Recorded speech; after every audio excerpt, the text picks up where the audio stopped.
Hey, Hound Dogs, I'm David Hankins, I'm Paul Hankins. I'm Trevor Hankins. and you're on the air with Power Squared. This month, we're doing a salute to Transformers' 40th anniversary, and we're starting off with Livio Ramondelli. Thanks for being on the show. Hey, thanks for having me. For those who may not know who you are, could you tell us a little bit about yourself? Yeah, I worked for IDW on Transformers for a long time. I was part of the crew with John Barber, Andrew Griffith, James Roberts, Alex Milne, Casey Kohler. We were on the books for about 12 years, kind of unbroken run on Transformers. And yeah, that's probably how you know me. Yeah. When did you discover that you wanted to be an artist? I mean, I knew since I was a kid that I hoped I would get to do it professionally. I was drawn all the time, like a lot of kids do, but I just really enjoyed it, and I never got tired of doing it. And yeah, I just hoped one day I would be able to do it, professionally for a living. Are there artists that inspire you or Yeah, inspire there's you? yeah, there's a million like over the years. Like I was a kid in the '90s, so it was like Todd McFarlane and Jim Lee, those guys like X-Men, Spider-Man, Ninja Turtles, the original like Kevin Eastman, Peter Laird books. Yeah. When I got older, when I was in high school, and I started getting interested in not just drawing but coloring, it was Alex Ross who like his work just really was amazed by. And then yeah, there's always just constantly people I look at and get inspired by. Okay. What's a typical day like for you? Yeah, so it varies because I'm a full time freelancer, so I like the flexibility. So there's days where I can do my errands during the day and then invert my schedule so I work at night. I tend to work most days though. I'll get up at like 9:30 or something, and then I'll tend to work the full day. Usually, what I do is paid work. So if it's Transformers or something, I was doing that during the day, and then at night I would do my creator owned stuff. The I would kind of have two shifts in my day, sort of. But that's generally what it is. Okay. Do you have a process, artistic process? Yeah, I mean, most everything in terms of commissions, it's pencil and marker and ink. It's very traditional. In terms of the published work, a lot of it is pencil line art, and then I scan it into Photoshop, and then I color it digitally beyond that. So I don't really do like an inking phase on that, but I still like the mix of like traditional pencil with like digital coloring. How would you describe your style? I mean, I'm very influenced by like Ridley Scott and like Blade Runner, that kind of very atmospheric world. That's Yeah. something I'm very interested in is like lighting and textures, and I like making things hopefully feel like believable and like a used kind of future kind of aspect. So yeah, I don't know if I can sum it up in like one word, but that's the stuff I'm interested in. Yeah. Okay. We've noticed that you're set up at a lot of conventions. Are there any conventions that you enjoy more than others? Yeah, they're really fun. I think New York Comic Con probably has the best artist alley of all of them. It has a really large artist alley, and they take it seriously. Some conventions will kind of squeeze the comic guests into a corner and make room for like the movie star stuff, which is Yeah. not the best. But I like New York Comic Con. I like Emerald City a lot. Seattle's a fun city, so working that show is fun. I'm gonna go to Phoenix Comic Con in a couple weeks. That one's always fun. Okay. Oh, and then I should say Tokyo Comic Con is really great too. Like Really?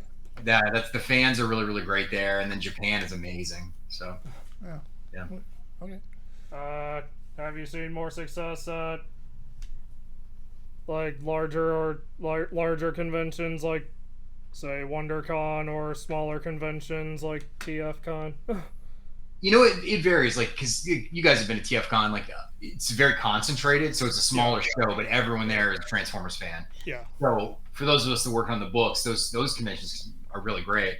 And then if you work a larger show like WonderCon or San Diego Comic Con, you're getting people that don't necessarily know your work, but there's just so many people that attend those things Right. that they'll come by and discover and buy something.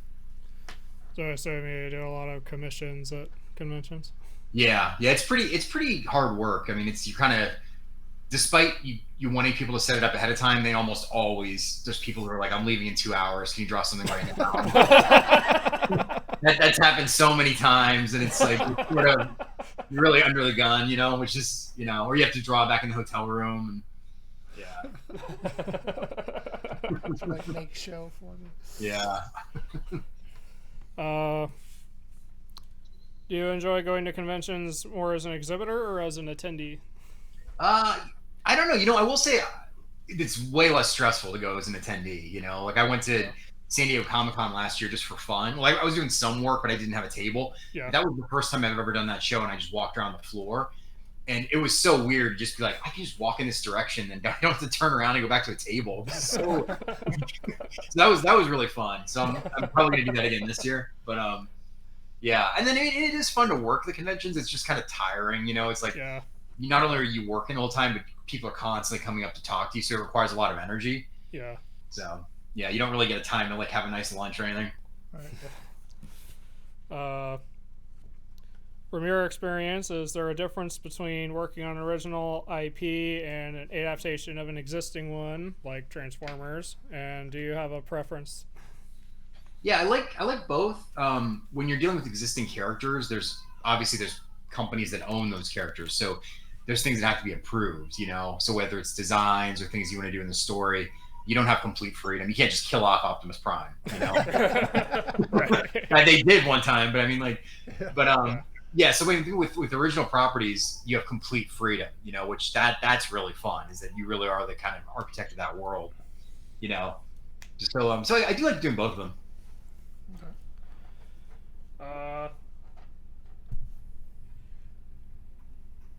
From your experience, what would you say the challenges are between drawing cover art and interiors, and do you have a preference? Yeah, I like covers better. Because generally you can just make something cool for the cover. Yeah. Sequential pages are real challenging, especially if it's something like Transformers, because it's like they're so complicated, like the characters, that you have scenes that take place of them walking down a hallway or them meeting around a table. And that's a lot of work, and it's kind of a thankless, you know, it's not always as exciting as, you know, getting to do like a really cool like action moment or something. Yeah. So yeah, I like covers. I like splash pages more. Speaking of Transformers, we have a few questions about that. Sure. What a shock.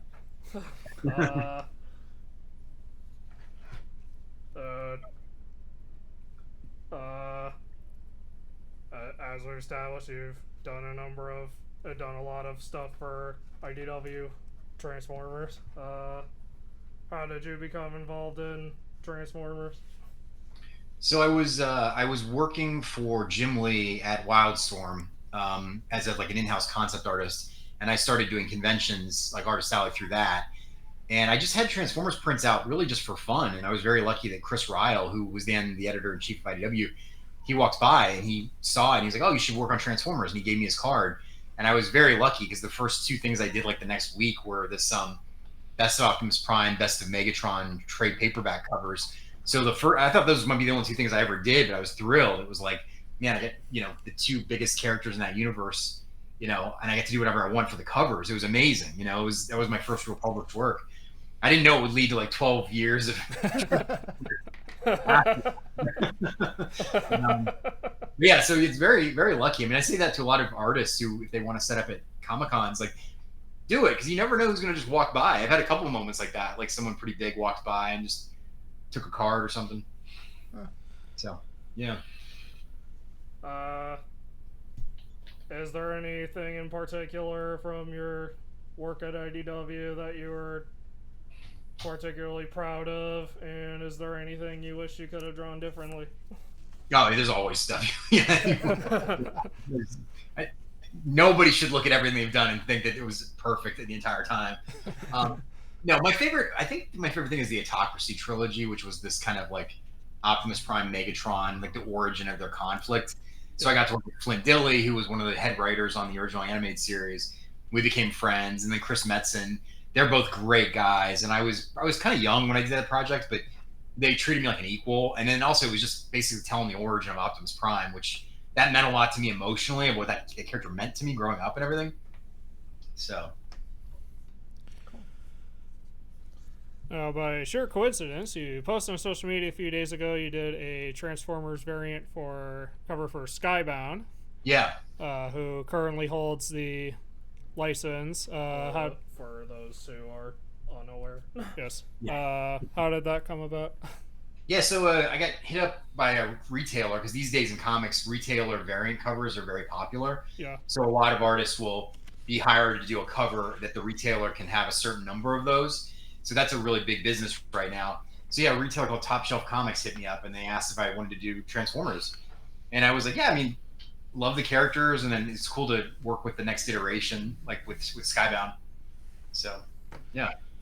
Was there a difference in the experience between working with IDW or Skybound? Not so much. I mean, I've only done one cover so far. I'm doing more coming up.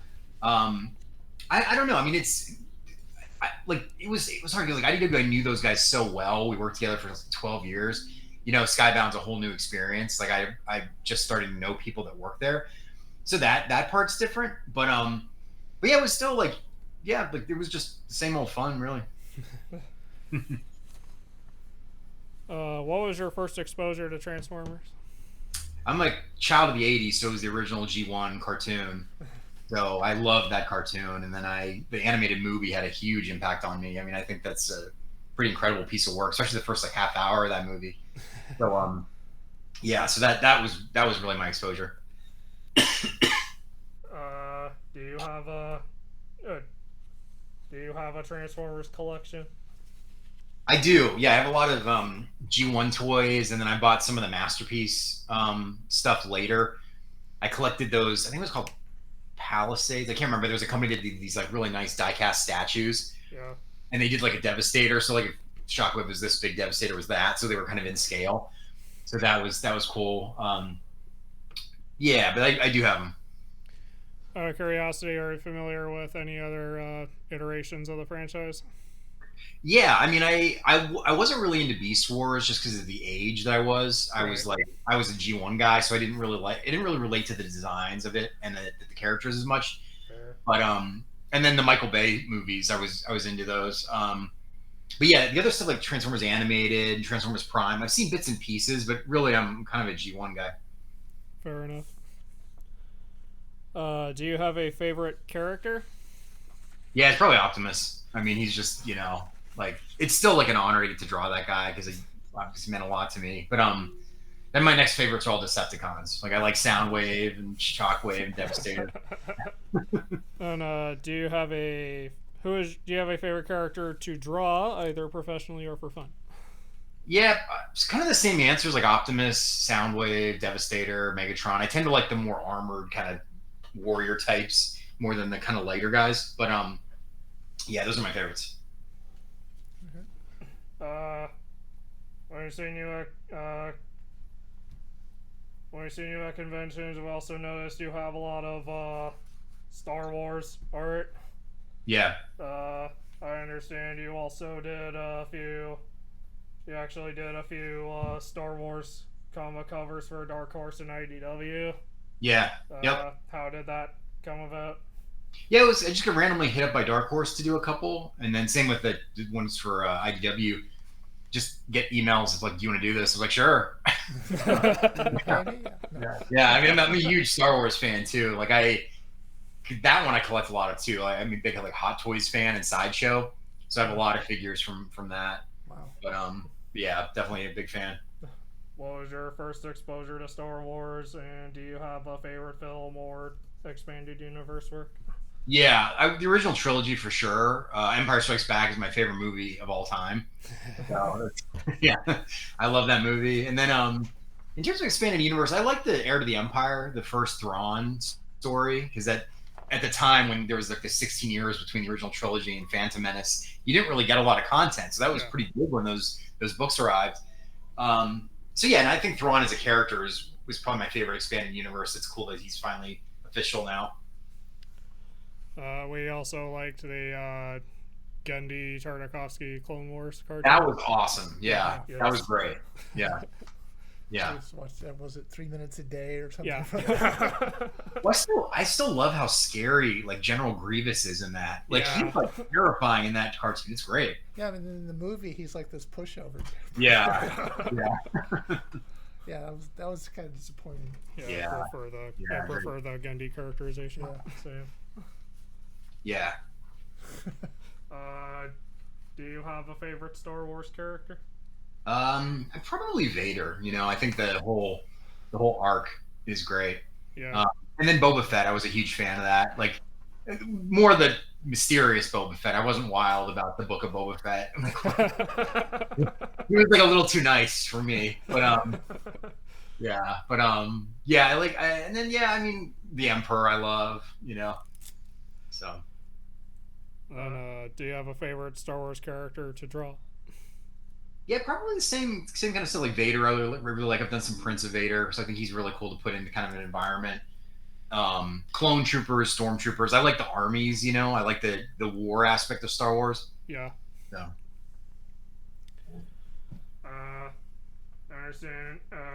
Understand you also have an original comic book called the Kill Look. Yeah. Mm-hmm. That's IDW, right? Yeah.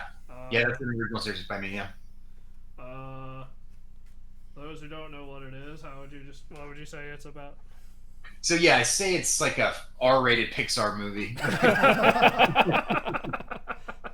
it's 4 robots that are kind of on the run that are forced to protect each other because they're linked with this invisible signal that if one of them dies, they all die. So you have these 4 characters from very different walks of life who have to take care of each other. And so it's an original series I created. There's 2 of them now, but yeah, I had a blast making it. What was the inspiration for the Kill Lock? I really wanted to do an original sci-fi story. I liked the idea a lot of characters that would never normally be in the same room having to protect each other. So pairing like one of the characters is like a very moral soldier, and he has to protect a kind of insidious engineer. And I like that idea. I like that you're putting characters that are like would never normally get along, and they are forced to really protect each other. That felt like a very natural kind of story. Do you find it challenging to do everything yourself for the Kill Lock?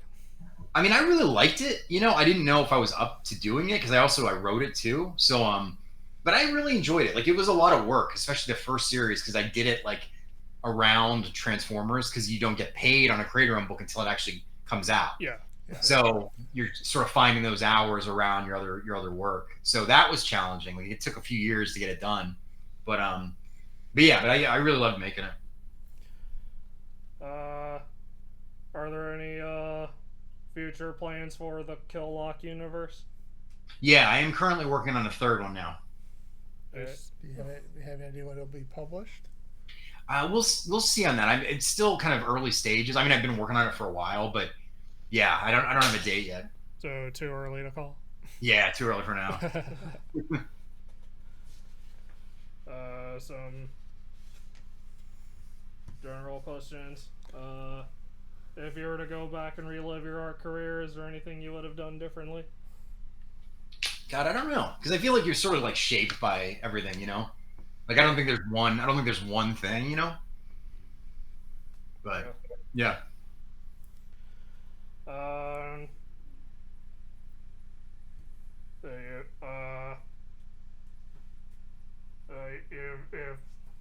You've done a lot of commission work over the years, and we actually have.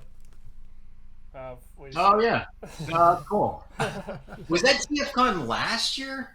Yeah, that sounds right. Yeah. Yeah, they kind of blur together for me, but yeah, I remember you're on that. Yeah, it was our first exposure to Transformers was the 2001 series. So that year there was this huge presence for 2001, so we were in a 2001 mood, and we liked your art, so that's why we commissioned that. Oh, thanks, I appreciate it. Did you guys did you watch any G1 stuff after that, or were you strictly more that? Well, we've watched just about every US series. Yeah. In some form or another. So we've seen all of G1. We really liked the 86 movie. Yeah. Yeah, that's cool. They've gotten most of the voice people to sign it. Yeah, we've actually gotten a lot of signatures on the movie, including recently Peter Cullen and Frank Welker. Nice. That's awesome. Yeah, those guys are great. I've gotten to meet them. They're awesome. Yeah. Have you ever done I'm wondering, without getting into too much detail, have you ever done a commission that you regretted? I'm sure. Sometimes people ask for things that are so not what your like strengths are. So usually I'll tell people like, listen, I don't think, there's some that I just didn't really enjoy working on, or people ask for something that was so completely not what I'm interested in doing, like I feel bad disappointing people and saying like I don't want to do that, but sometimes it's like I don't know. It's just like if I was going to commission an artist, I would commission things that look like what they're known for, you know. Yeah, yeah. And occasionally people just want like Jean Grey or Superman or something that's not really like, you know, like you wouldn't. It's like you wouldn't go to those artists and ask for a Transformer generally, you know. Right.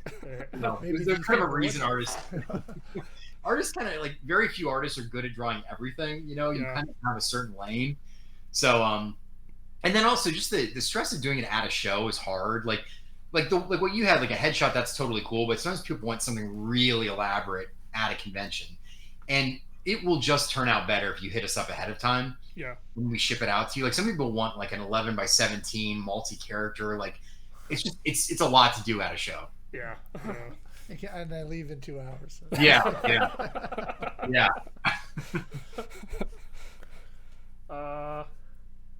Is there any thing you've worked on that you wish more people were aware of?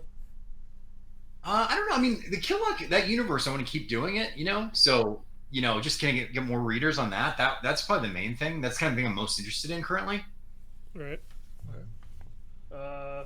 Is there any advice you give to a prospective artist?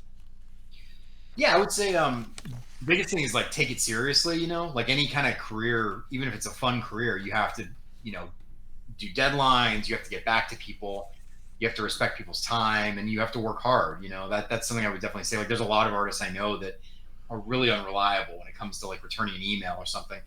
And that's frustrating because it's, you know, even though it's fun to draw for a living, it still is a job, you know? You have to kind of really be responsible.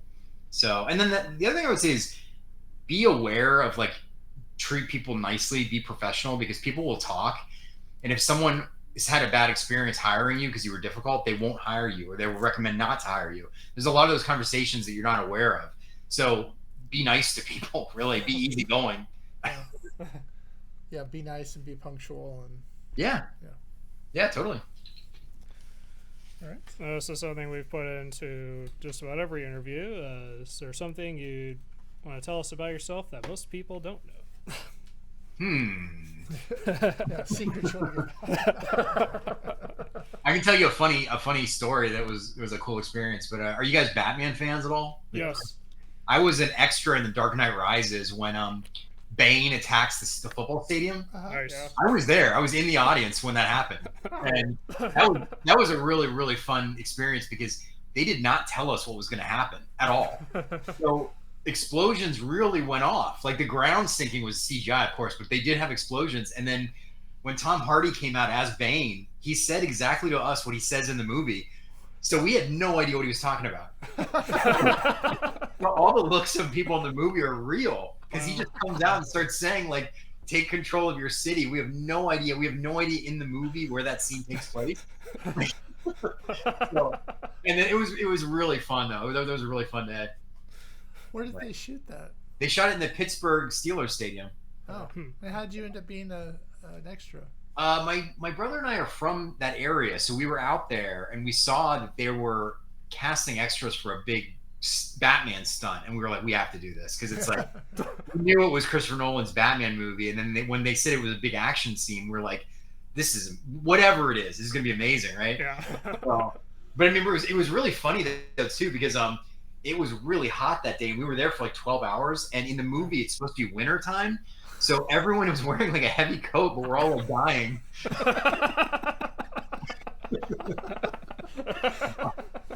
So that was really fun. And then I remember Tom Hardy was funny too, because in between takes he'd be making jokes and stuff, but in the full Bane outfit. Like, but yeah.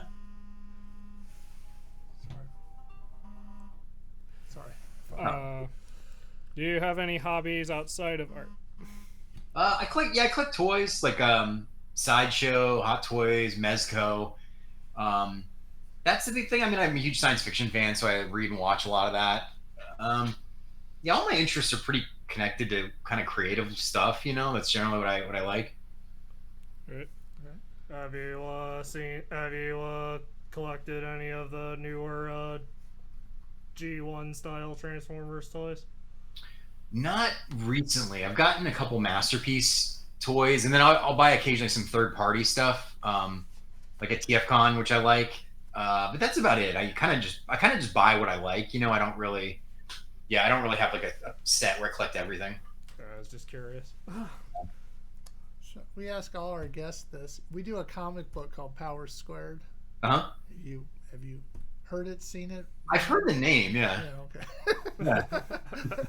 Because it's part of the show title. Yeah. I mean, yeah, okay. So I'll put that down as a no. I know the name, but don't take it personal. Usually, if I'm at a Comic-Con, I'm literally at my table, and that's about it. Right. Like, That's fine. No. Where do you sell it at? Where do you carry it? Well, it's sort of on demand, I guess. We're through Indie Planet, which is Kablam's platform, and we're on artithmeric.com, which is a kind of a UK platform. Okay. And we're on Global Comics and Kindle, and we're actually a couple of volumes are through Library Pass. Okay, yeah, I know Library Pass. That's cool. Yeah. So How much have you published? Well, we've put out 20 issues, and we're going to put out another one in June. That's cool. Yeah. Nice. And we're working on 27 at the moment. So Yeah. we're trying Are you guys the sole creative team, or do you work with other people? we have artists. Basically, the three of us sort of created the concept, the comic, and then Paul and I have done most of the writing. Though Trevor's done some. Cool. Trevor's been the letterer since the inception. Yeah. And we've gone through 3 artists and 5 or 6 colorists, and Yeah. so how that goes. That's cool. But yeah, it's a lot of fun for us. I think we came up with the concept like 13 years ago. Yeah. Yeah, and then we took time to find an artist, and Yeah. went through a lot of the what was it, Comic-Con. They have a comic creator connection. Yeah. Yeah, we went through that a few years, and never. It's sort of like speed dating, and we never made a date really out of it. So Yeah. It's hard to find collaborators that you get along with and that are reliable. Like, I know a lot of people who've had issues just finding a colorist, that will stick with a project and get it done on time, make it look the way you want it to look. yeah, and they have to do it for a pretty small price for us. Sure. Yeah. Yeah, it's a lot. That's impressive though what you guys have done, because that's a lot of work to do that much work in comics. Yeah, it'd just be nice if again more people heard of Yeah. it. I mean, that goes back to the creator-owned question versus licensed stuff. Is like the downside of any creator-owned thing is there's just less awareness of it because it's not a property that's celebrating 40 years. It's just it's a new thing. So Yeah. No. Yeah. So, but again, we're gonna, I guess, do as long as we can. I guess. yeah. Yeah. So, if people want to follow you on social media, where would they do that? Yeah, on the main thing is Instagram, so just Livio Ramondelli, my full name. I'm on X as well, same thing. But Instagram, I'm the most active. I think that for artists, Instagram is really great because it's just a very visual, social media. Because we'll, when we put this up on YouTube, we'll have a link to wherever you want to have it linked to. Okay, cool. All right. All right. So, if you're watching this on YouTube later and you liked this, leave a like, subscribe if you want to see more, and leave a comment down below if you have any. If you are interested in the kill lock. Yeah. All right. Well, thanks very much for being on the show. We appreciate you taking the time. Yeah, thanks, guys. It was nice to talk to you. Yeah, great. So until next time, I'm David Hankins. I'm Paul Hankins. I'm Trevor Hankins. And you've been on the air with Power Squared. Hey, Hound Dogs, I'm David Hankins. I'm Paul Hankins. I'm Trevor Hankins. And you're on the air with Power Squared. We're continuing our look at the 40th anniversary of Marvel. Transformers. Excuse me, Transformers. It's a Marvel comic. I keep doing that. 40th anniversary of Transformers with the writer and editor on the first several issues, but Bob Budianski. We mushed it. I'm sorry. Bob Budianski. Excellent. Sorry. 5 stars. All right. Rough start here. For those who don't know who you are, can you tell us a little bit about yourself? Oh, okay. Well, my name is Bob Budianski, and for about 20 years, I worked for Marvel Comics from 1976 to 1996. And during that time, I was an artist, a writer, and an editor. And over the course of my tenure there, I worked on a wide variety of projects. I edited a bunch of mainstream books, including Daredevil, The Fantastic Four, and Spider-Man. I worked on all sorts of special projects. I was a special projects editor for a number of years. So movie adaptations, working with the National Football League, toy companies, media companies, all sorts of outliers from the normal mainstream Marvel comics, including Hasbro toys. I worked many years with Hasbro through Marvel on the Transformers. So I started working on Transformers in November of '83 and finished up sometime in the middle of 1989. So I worked on it for like over 5 years or so. Wow. And in a nutshell, that's kind of what I did. I was the artist on Ghost Rider for a number of years. I was the writer who created Sleepwalker for Marvel. That was a book that came out for about almost 3 years. I was the creative director over the first 11 sets of Marvel trading cards that were produced internally from Marvel, starting in 1990 with Marvel Universe 1.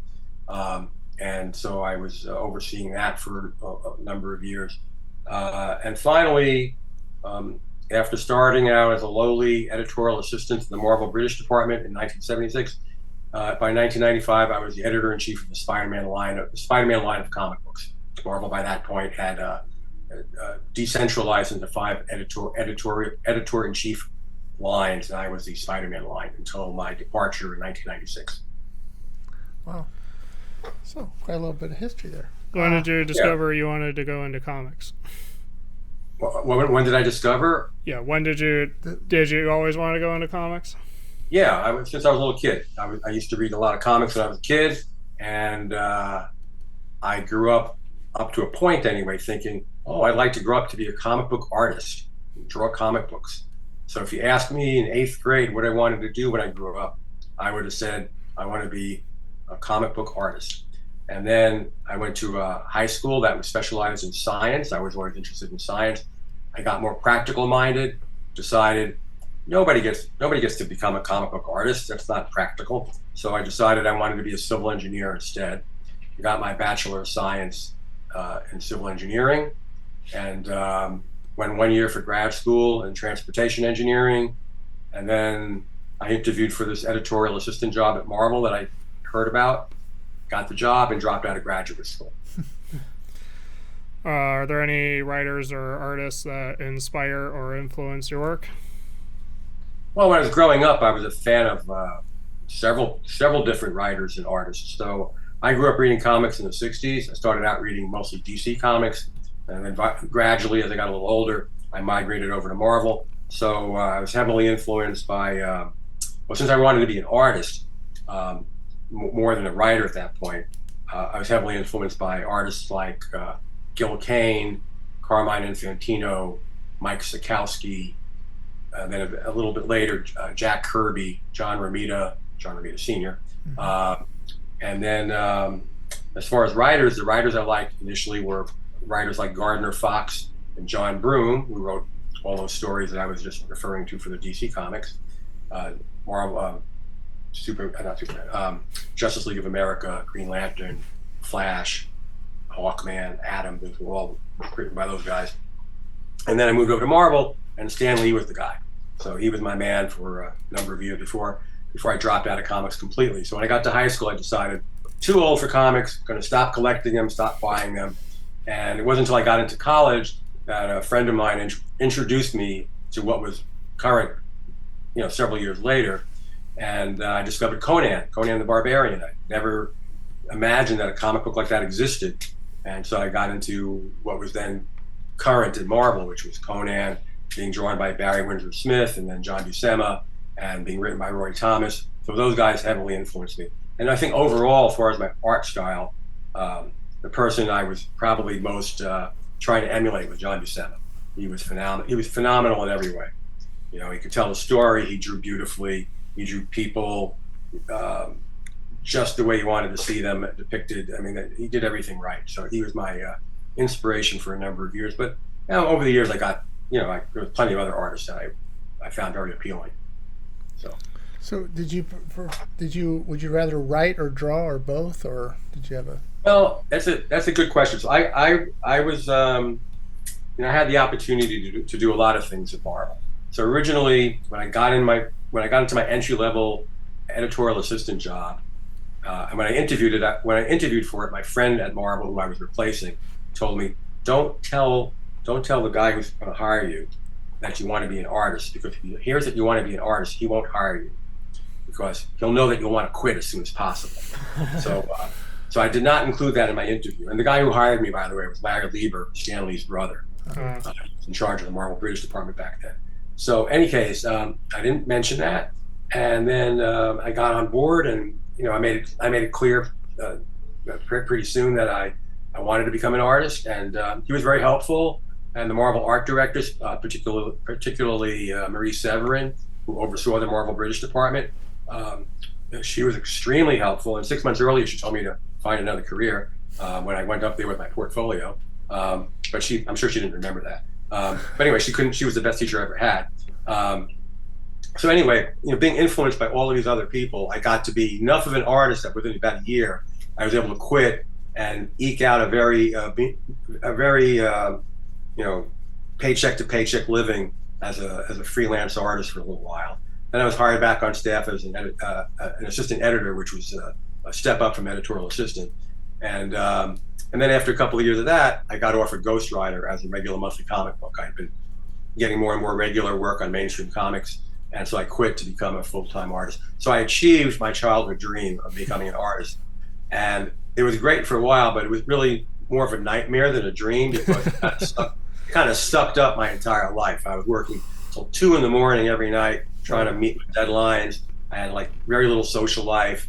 It was, I'm not saying there aren't people who can do it successfully, but it was a real struggle for me. So then the editor-in-chief at that time, Jim Shooter, with about a year and a half, 2 years into my ghostwriter gig, well, first ghostwriter was canceled, but the day it was canceled, I was offered enough work to do 5 months more books for Marvel. They gave me a mini series and an annual to do and all. So I was pretty busy. But soon after that, he said, "Hey, do you want to come back on staff as a full editor?" So that was like the clincher. Okay, I've tried the freelance life. This is a real challenge. I'm not making a lot of money. I'm not getting much fresh air anymore. So I took the editorial job, and that worked out really well. I was an editor there for 13 years. First an editor, then the special projects editor, then the executive editor, and then editor-in-chief of the Spider-Man line. And that allowed me to have a normal life, a better income, and one thing I quickly learned was that it's a lot easier to write a monthly comic book while on staff, not during staff time, but as a freelance job at night and on weekends.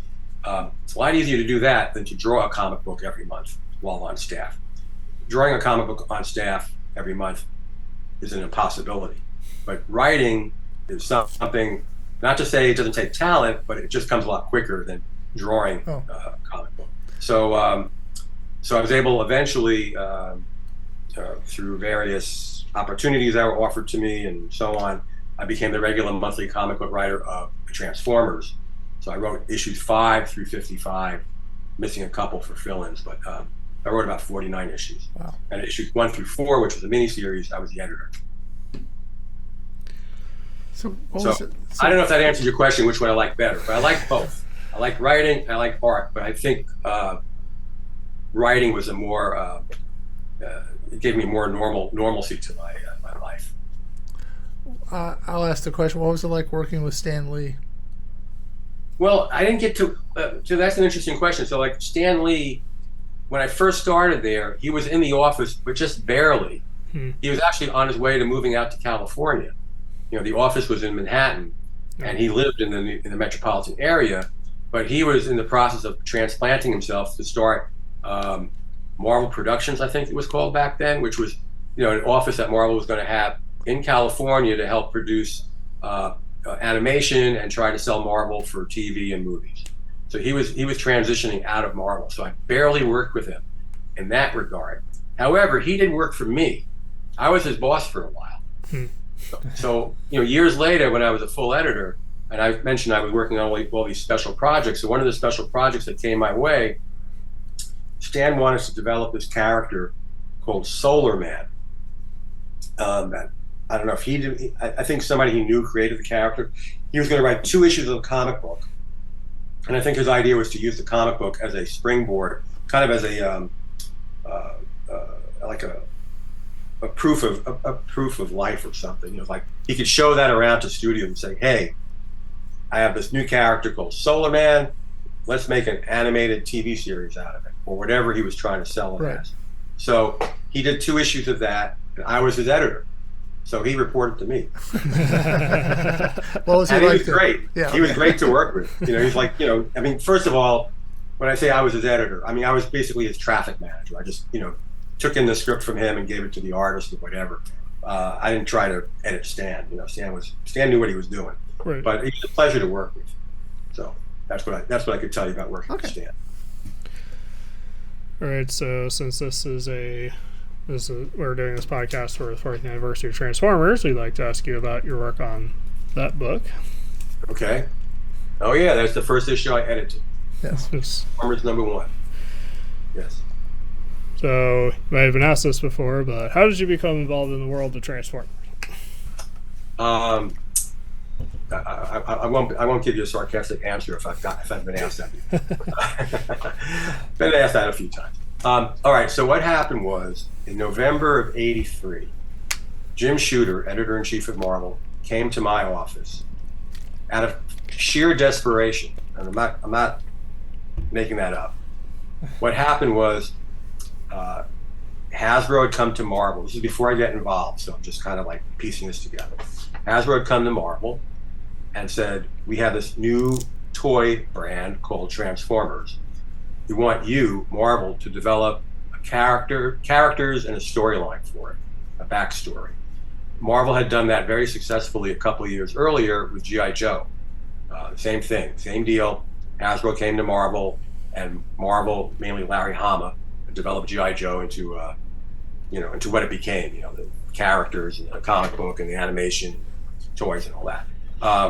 So same thing happened. So Jim Shooter initially wrote the treatment for it. The treatment being a 6-page document that just said, laying out the good guys and the bad guys and the conflict and their environment and so on. And then he asked one of the senior editors on Marvel staff at the time, who had a ton of writing experience, to develop the characters. So initially there were 26 toys, 26 Transformer characters. I think they were, they were the Autobots were the good guys, and the Decepticons were the bad guys. And I think out of the 26, there were 12 Decepticons and 14 Autobots, or something like that. It was that split. In any case, he went to this senior editor, and for whatever reasons, he did not like the work that the editor produced. Right. So rather than go back to that editor and say, "Can you please rewrite this? Here's some comments," he decided to find a different person to write it. And he went to a few other editorial offices where the editors had writing experience, Larry Hama being one of them, and a couple of other guys, and they turned him down. Either they weren't interested, or they were too busy, or I don't really know why. But it was the week right before Thanksgiving week of November '83. So I'm sure some of these editors probably were thinking, if nothing else, I want to tie up these projects that I have on my desk and get out of here in time for the holiday. And maybe one or two of them had to fly off to go visit family somewhere. Who knows? Finally, he came to my office after he's asked about 3 or 4 other editors. Comes to my office and says, "Bob, I have these 26 characters. I need names for them and character profiles by Monday, the Monday before Thanksgiving." This is like on a Wednesday or a Thursday. Wow. So I said, "Sure, I'll do it." And I'm not doing anything this weekend. That was what my life was like back then, I guess. So anyway, I took on the job. We did keep 2 of the names that had previously been created by the previous writer, Optimus Prime being one of them. So I'll give them all credit for that. But over that weekend, I came up with all the other names and wrote profiles. I submitted it to Jim Shooter Monday morning. I'm assuming he had a deadline to get it out to Hasbro before Thanksgiving. And it came back that they liked it. He liked it, Hasbro liked it. We tweaked a few names, but they didn't pass the legal department for whatever, some potential trademark infringement or something. Yeah. But overall, it worked out great, and I stayed on that job working through Marvel for Hasbro until 1989. So I was creating characters for obviously Transformers became a huge hit. So after that initial 26 toys were rolled out, they rolled out another line of toys and another line of toys. So over those years, over about 5.5, 6 years, I named and profiled about 250 characters for Hasbro. So Transformers. they would just have, here's a toy, name it for us? Yeah, pretty much. So initially, a lot of your listeners might know this. Initially, Hasbro made a deal with 2 different Japanese toy companies that had these transforming toys. Bandai being one of them, and Takara being another. And they basically licensed the ability to rebrand these toys as Transformers. They repainted them so they had different colors and so on. But now they had a whole new purpose. They had the bad guys, the good guys, Decepticons and Autobots, and they needed to come up with these names and put them on the toy packaging and so on. So initially the toys existed, is what I'm trying to get at, saying in a very long-winded way. Yeah. So they just gave me the toys. They gave me the Japanese toys. They weren't manufactured for the American market yet, so they were the old Japanese toys. So I looked at the toys and I could see that this guy turns into an ambulance, this guy turns into a jet fighter, and so on and so forth. And then once Transformers took off, eventually they used up the inventory of pre-existing Japanese toys, and they had to create new ones. And so Hasbro would have their model makers, whoever was designing these toys, come up with model sheets of what the toys look like, which show them in their various forms, their kind of humanoid robotic form, and whatever vehicle or whatever other kind of object they turned into. And so I would have that as reference. So that's exactly what you said. It's like, it just gave it to me. All I knew was what they looked like, what they turned into, and whether they were a good guy or a bad guy. And that was the only direction I had. And based on that, I came up with all these names and profiles. Wow. How hard was it to come up with all the names and profiles? How hard was it? Repeat that again. How hard was it? Yeah. It wasn't. Well, first of all, you have to realize it wasn't like they dumped all 250 of them on me at once. Right. It was spread out over a number of years. So, what the toys looked like, what they turned into. Right there was an inspiration of coming up with names just based on what they did, and then I just like any writer, you draw from your experiences. So if I like one name came from an old TV show. Not directly. I modified it. Right. Another name was inspired by a minor character in the Fantastic Four comic book. So names came from any place. From I was really good at crossword puzzles. I did crossword puzzles, so I had a pretty good vocabulary. I had an engineering background, so I came up with words that maybe weren't that common. In fact, one time, one of my meetings, I would have regular meetings with the Hasbro executives who oversaw the Transformers, and one time one of the executives said, "Were you ever in the military?" And I said, "No, I wasn't." He said, "Well, how do you know all these words? All these technical words." He said, "Well, I was an engineering major. It was good for something." Probably the only thing it was ever really good for was helping me to write those Transformer biographies. Finally, a chance to use your degree. Exactly. It wasn't a complete waste. So that's, it's just whatever my influences were at that time kind of fed into my coming up with these names and these personalities. And, after a while, you kind of running out of ideas. 250 characters are a lot of characters, but I kept up with it. So you came up with Cybertron. Is there? No, Cybertron was, so what was presented to me, and remember, Jim Shooter came up with the original treatment, not me. Yes. So Jim Shooter, either he was given, I think Autobots and Decepticons and Transformers were already names that Hasbro had, and they gave it to Jim. Cybertron might have been in there as well. I'm not really sure, but Jim came up with all those basics of the mythology of Transformers. I took that and went from there. So I didn't have the character names except for two, and I didn't have their personalities, and so I built on that mythology that Jim started with. And so as I wrote stories, starting with issue 5, I developed more and more ideas that were, rooted in what Jim had written. Wow. So when you first started working on Transformers, did you or anyone else involved have any notion that it would last this long? Oh, of course not. No. Why do you think Marvel said #1 in a 4-issue miniseries on issue 1? Like they didn't have any confidence in it. No. Companies were coming to Marvel all the time with their great new idea, and Marvel didn't know if it was going to work out or not. Nobody did. I worked on other toy products over the next couple of years that went nowhere. It wasn't because of what we did at Marvel; just the toy, didn't find its audience.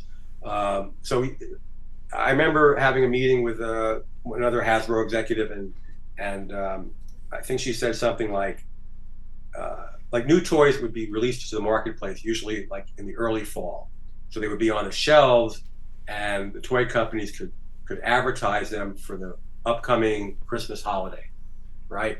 So I remember she said, if a toy in the toy industry, if a toy lasts 2 holiday seasons, that's considered a success.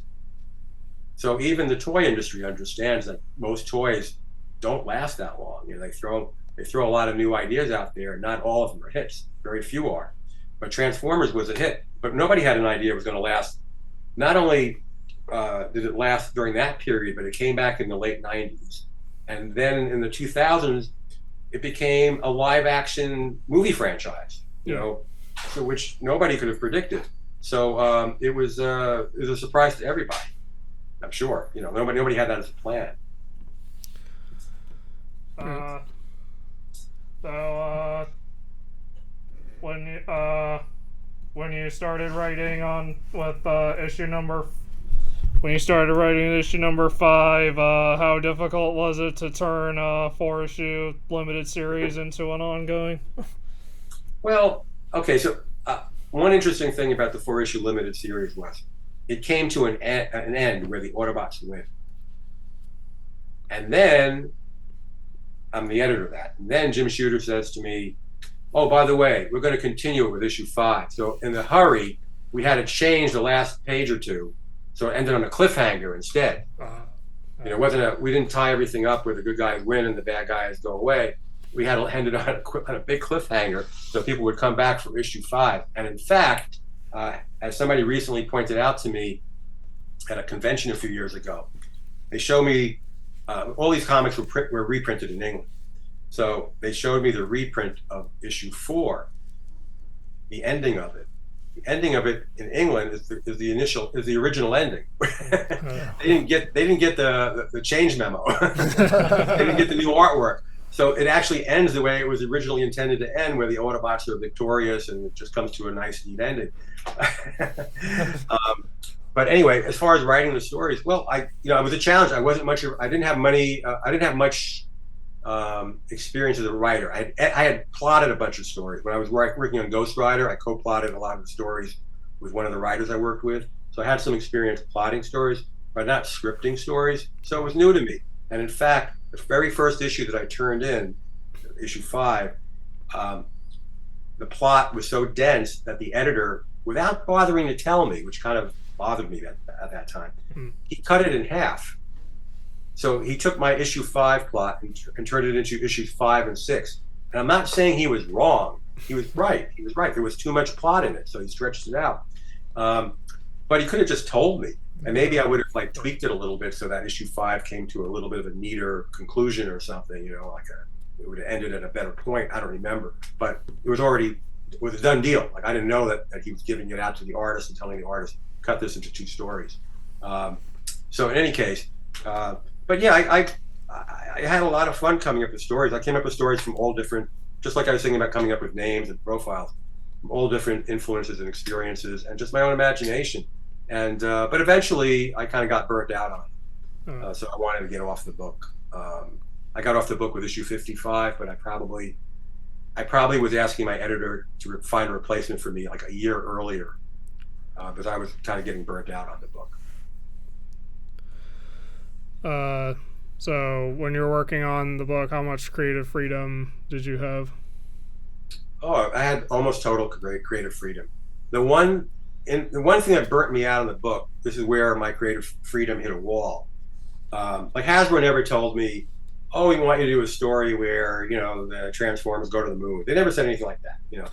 But what they did make clear, and they didn't like hammer me over the head with it, but was every time they rolled out a new line of toys for that, you know, that holiday season or whatever, they wanted the toys to appear as characters in the comic book. So this wasn't like one or two characters. This wasn't one or two characters. This could be, you know, a dozen characters that I had to find ways to fit them into my storyline. And as a writer, that becomes a burden after a while, because here I am developing certain characters, developing certain storylines, and then I have to find a way to shove them all aside to make room for all these new characters. And so I was getting really burnt out on that. But as far as other creative freedom in every other possible way, you know, keeping in mind that this is a comic code approved comic book aimed at probably the younger end of our comic book buying audience, you know, not trying to do anything that's too risque.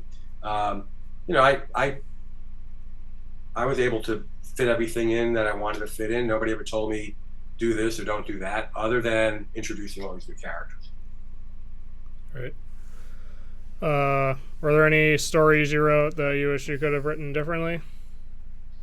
You know, people ask me those kind of questions, like, what do you wish you could have written, or what shouldn't you? It's like, I don't really revisit those stories I wrote 35 to 40 years ago, and so I don't really revisit them and like read them over and say, oh, I should have done this, I should have done that. I'm looking more toward the future than the past, so it's hard for me to like give you a good answer. The only answer I'll give you, and it's kind of an overall answer, you know, like it kind of relates to what I said earlier about me being a relatively new writer. When I came aboard the Transformers, it was the first book I was writing on a regular basis. Is that you know, looking back, I should have found ways to use less words. So I think my earlier stories are a bit wordy, and so you got, in a comic book, you got to let the pictures have some room to breathe. So, but I don't have that in front of me right now. I point out this word balloon or that word balloon, saying, we don't need that. Or I could get rid of a few adjectives here and make it shorter, you know. So, but I will say, this is the most recent comic book I wrote. I just happen to have it next to me.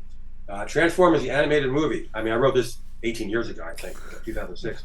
It's an adaptation of the movie, and very few words. I learned my lesson, you know. I mean, the artwork is beautiful. Why would I want to clutter it up with a lot of words? Yeah. So I did get better at being a little more brief in my approach to writing a script. So. All right. I might have been asked this before, but do you have any Transformers toys or memorabilia? I do. I have some of the original toys that Hasbro gave me back then, and I'm not going to say where they are because I don't want anybody breaking into the house. Because they're still in their boxes. I never really played with them. I was a little old for that. But I don't go around collecting Transformers memorabilia, so it's not like I have a big collection of Transformers stuff. And I have, you know, as a creative contributor at Marvel would give you free copies of the comic books. So I have, you know, a handful of comics here and there for each issue. Right. So at some point in the Marvel run, writing duties were handed over to Simon Furman. Right. I assume that was a smooth transition. Oh, it was better than smooth. So there's a good story with that. So, like I said earlier, I'd been trying to get off the Transformers book for many months, and what would happen would be I mentioned this to my editor, his name was Don Daly. And I said, Don, I'm really burnt out on this book. I really want to move on to something else. Can you find another writer to take over this book? And he would beg and plead and say, Bob, I can't think of anybody else but you who could write this book. So I'd stay on it, And then in February of 1989, a friend of mine and I went to England for a vacation. And I'd already met Simon. Simon, as you probably know, and perhaps your audience knows, he's English. He worked for Marvel UK office in England, in London. And during that time, he picked up Transformers work. And so what happened was the English market was a weekly market for comic books, whereas in the States, we typically print out comic books every month, right? It's a monthly market. So the English market would typically take an American story and cut it in half and stretch it over 2 weeks. Okay, 2 weeks of a 4-week month, let's say. So eventually, the English market would run out of reprinting all of the American market, all the American comic books, because they would catch up with us and they would be out of comics to reprint. So what they needed to do was fill in issues. So they hired Simon Furman, the Marvel UK office, hired Simon Furman, who was already on staff there, to write the fill-in issues. And so there was 1 or 2 occasions when he came to visit the Marvel offices in New York City, and I met him. And anyway, let's move forward to February '89. I'm in England on vacation. I go to London. I contact Simon. Let's get together. We get together for lunch. I said, Simon, I'm really tired of writing Transformers. Would you like to take over writing the American comic book? And without hesitation, he said, yes. So, now, let me put a little footnote on all that. As the writer of a book, it's not my job to find my successor. That's really the editor's job. But since I was in England, I had lunch with Simon. I went back to the States eventually. Went up to the Marvel offices. Well, I worked there every day, and sent to Don Daly, the editor. I said, I got Simon Furman to replace me. Are you okay with that? He said, I'm okay with that. So finally, I was able to quit the book, and that's how Simon got aboard. So not only was it a smooth transition, but I literally handed it to him on a lunch plate. He says we had burgers and beers that day.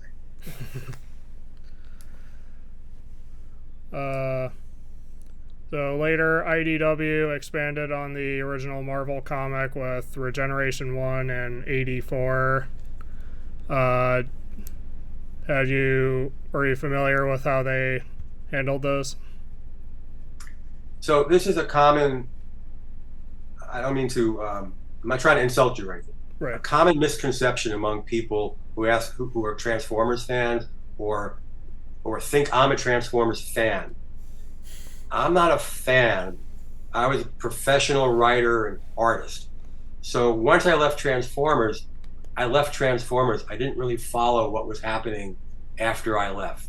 And so I know other publishers picked it up, Dreamwave, IDW, now it's with Image, I believe. Yeah. But I don't read the comic books. I never watched a single episode of the animated TV show. I only finally watched the 1986 movie when I had to write this book. When I got this assignment in 2006, which was 20 years later.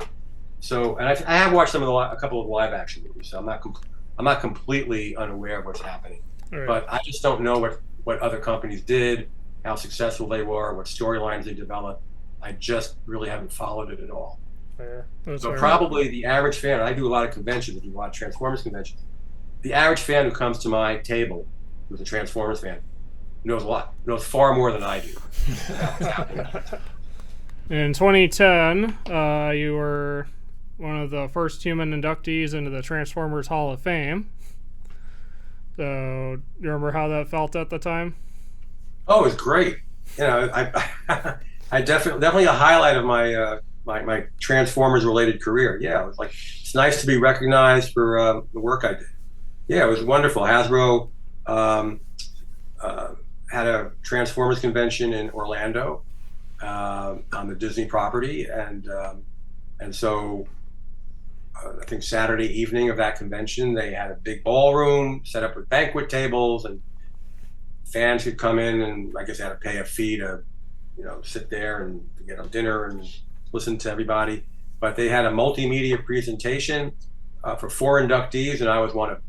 And they treated us like royalty. It was great. I was very proud of the fact that they recognized my contribution and gave me that opportunity to be there. Well, you're kind of the father of a lot of Transformers stuff, so it always seems fitting that you would be in the Hall of Fame. Yeah. Well, I was there with a couple other fathers. I was there. There was Peter Cullen, who was the voice of Optimus Prime. Yeah. And they invited the 2 original Japanese toy designers who worked for Bandai and Takara, and then they moved over to working for Hasbro as they continued to develop more Transformers. I think one of them was able to attend, and I think the other one, his daughter came.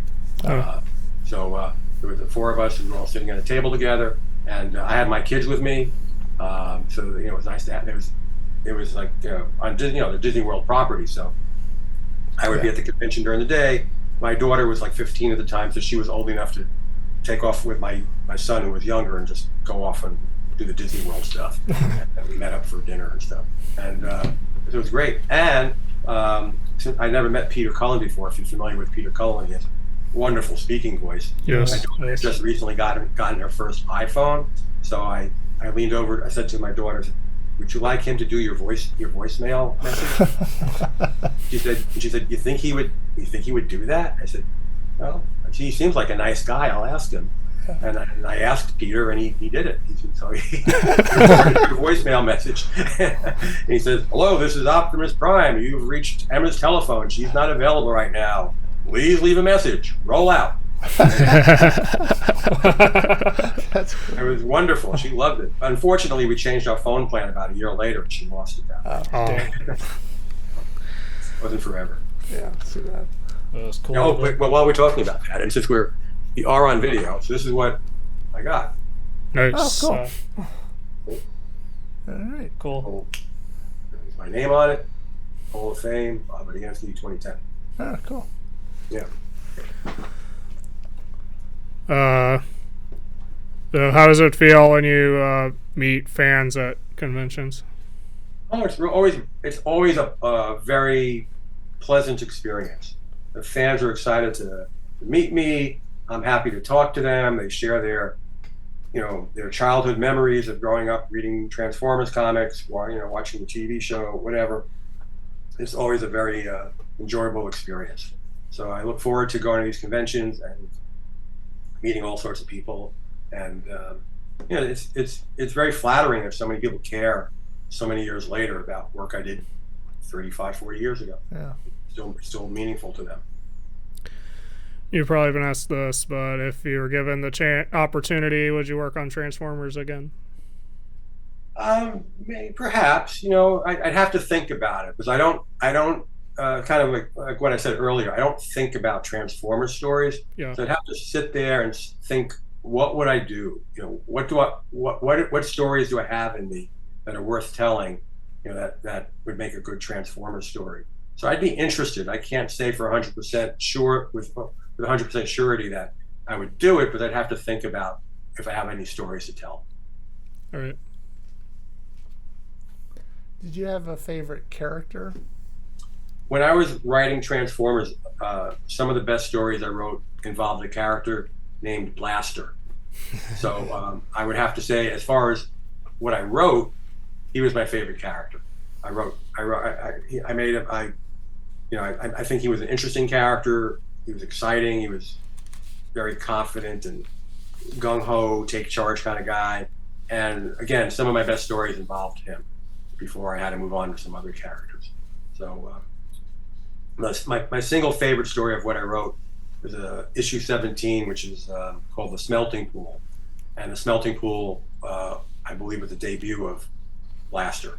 And so I have a fondness for that character.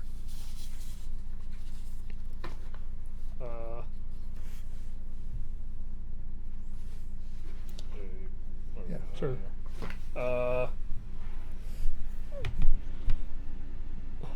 So you mentioned earlier when we were talking about your work at Marvel, you mentioned Sleepwalker. Yes. Uh,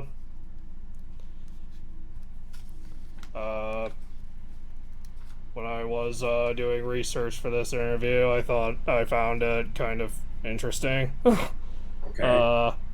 So for those, because it's a lesser known character, for those who don't know, how would you describe Sleepwalker?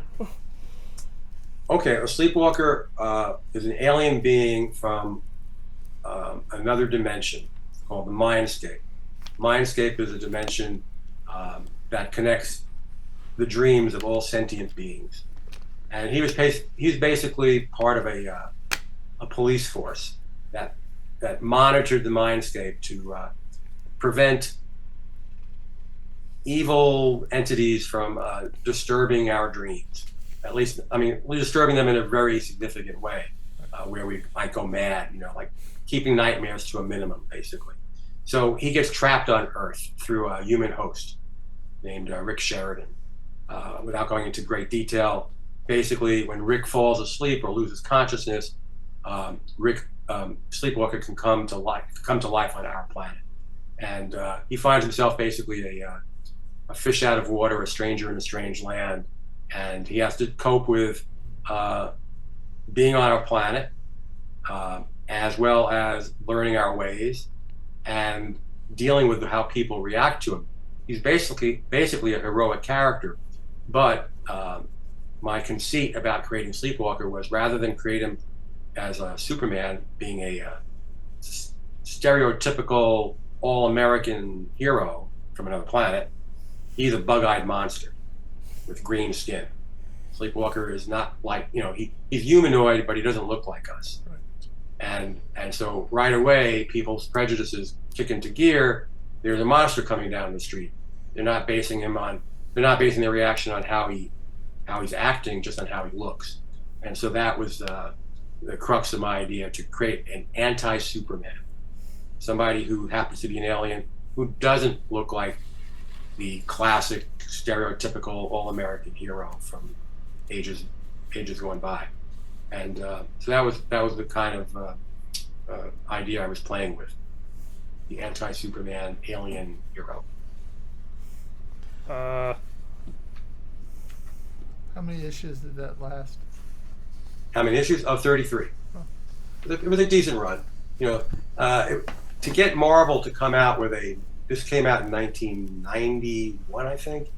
At that point, Marvel was very conservative. I mean, they were trying to come up with new books to put out, but generally they were doing spin-offs of pre-existing books. Like the X-Men books were like mushrooming in every different direction. There were Wolverine and X-Force and Gambit. Anything with an X in it, was a book. But and other characters, like there were 4 Spider-Man books. There was 4 books, one every week, different Spider-Man book. Venom. They were all spin-offs of pre-existing properties. So to get Marvel to come out with something that was completely new, unconnected to any other Marvel franchise, was a challenge. So I was very happy that it went through the review process and was given the green light. So I was happy to do it.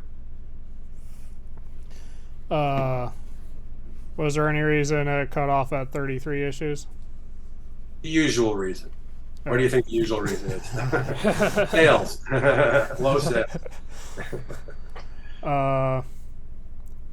So, while we were researching Sleepwalker, according to Wikipedia, the release timing was related to Neil Gaiman's Sandman, and the character was originally called Alien until the Ridley Scott movie came out. Is any of that true? No. Okay. None of what you said from Wikipedia is remotely true. The only did say citation needed. The only minor connection is I did consider Alien as his name initially, because like I said, he was an alien. That was my goal, was to create an alien hero. And I didn't start thinking about Sleepwalker until 1985, 86. The movie Alien came out like in 77, I think, or 78. So it wasn't like I was inspired by Alien to name him Alien. I was inspired by Alien, which came out over half a decade earlier, not to name him Alien. Like, oh, I better come up with a better name than that, people are going to get confused.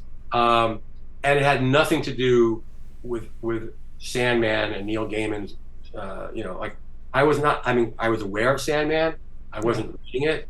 I didn't care about it in the sense that it had anything to do with what I was doing. I cared about it as, oh, this looks like an interesting book, some quality here, some, Neil Gaiman, obviously a really talented writer, but I wasn't trying to copy it, emulate it. Marvel certainly wasn't planning it because of Sandman's success. Like I said, it went through the review process. It wasn't based on, oh, let's put out a book like Sandman. It's nothing like Sandman. If you've read Sandman, if you're familiar with it, the storyline of Sandman and the storyline of Sleepwalker, they're like nothing. They have nothing to do with each other. Yeah. So, Sleepwalker is basically following the traditional pattern of a Marvel superhero, and Sandman's in a completely different realm altogether. Nothing to do with traditional comic book heroes. So I thought we would ask you directly because we don't completely trust Wikipedia. Well, there you go. I mean, people have drawn connections. I believe I've read things that our own Marvel sales department back then promoted Sleepwalker as ours, to connect it to Sandman somehow. I didn't tell them to do that. The sales department will do whatever they feel will succeed in selling a property there. But I certainly didn't tell them, and I don't think my editor told them, oh, you got to connect this to Sandman. That wasn't our idea. So from that, maybe over the years, people picked up on that and it winds up in Wikipedia. But anybody who looks at Sleepwalker, anybody who looks at Sandman from that era, they have nothing to do with each other. Yeah.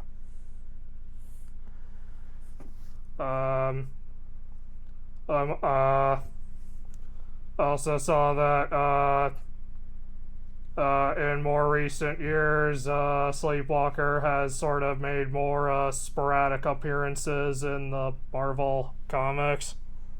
Were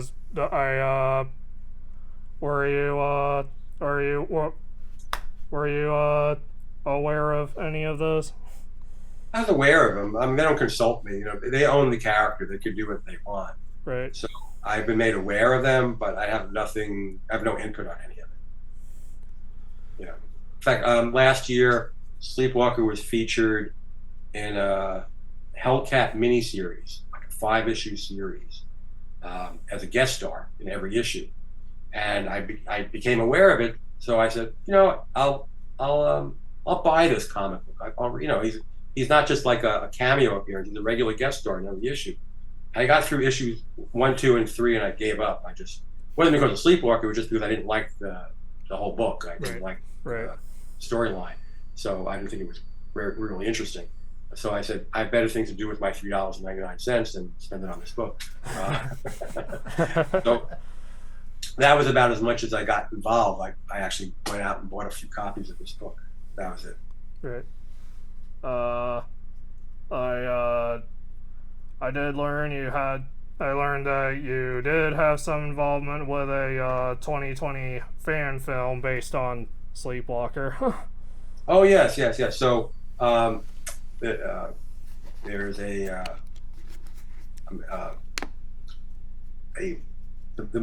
guy who's behind that film. His name is Josh Knotts.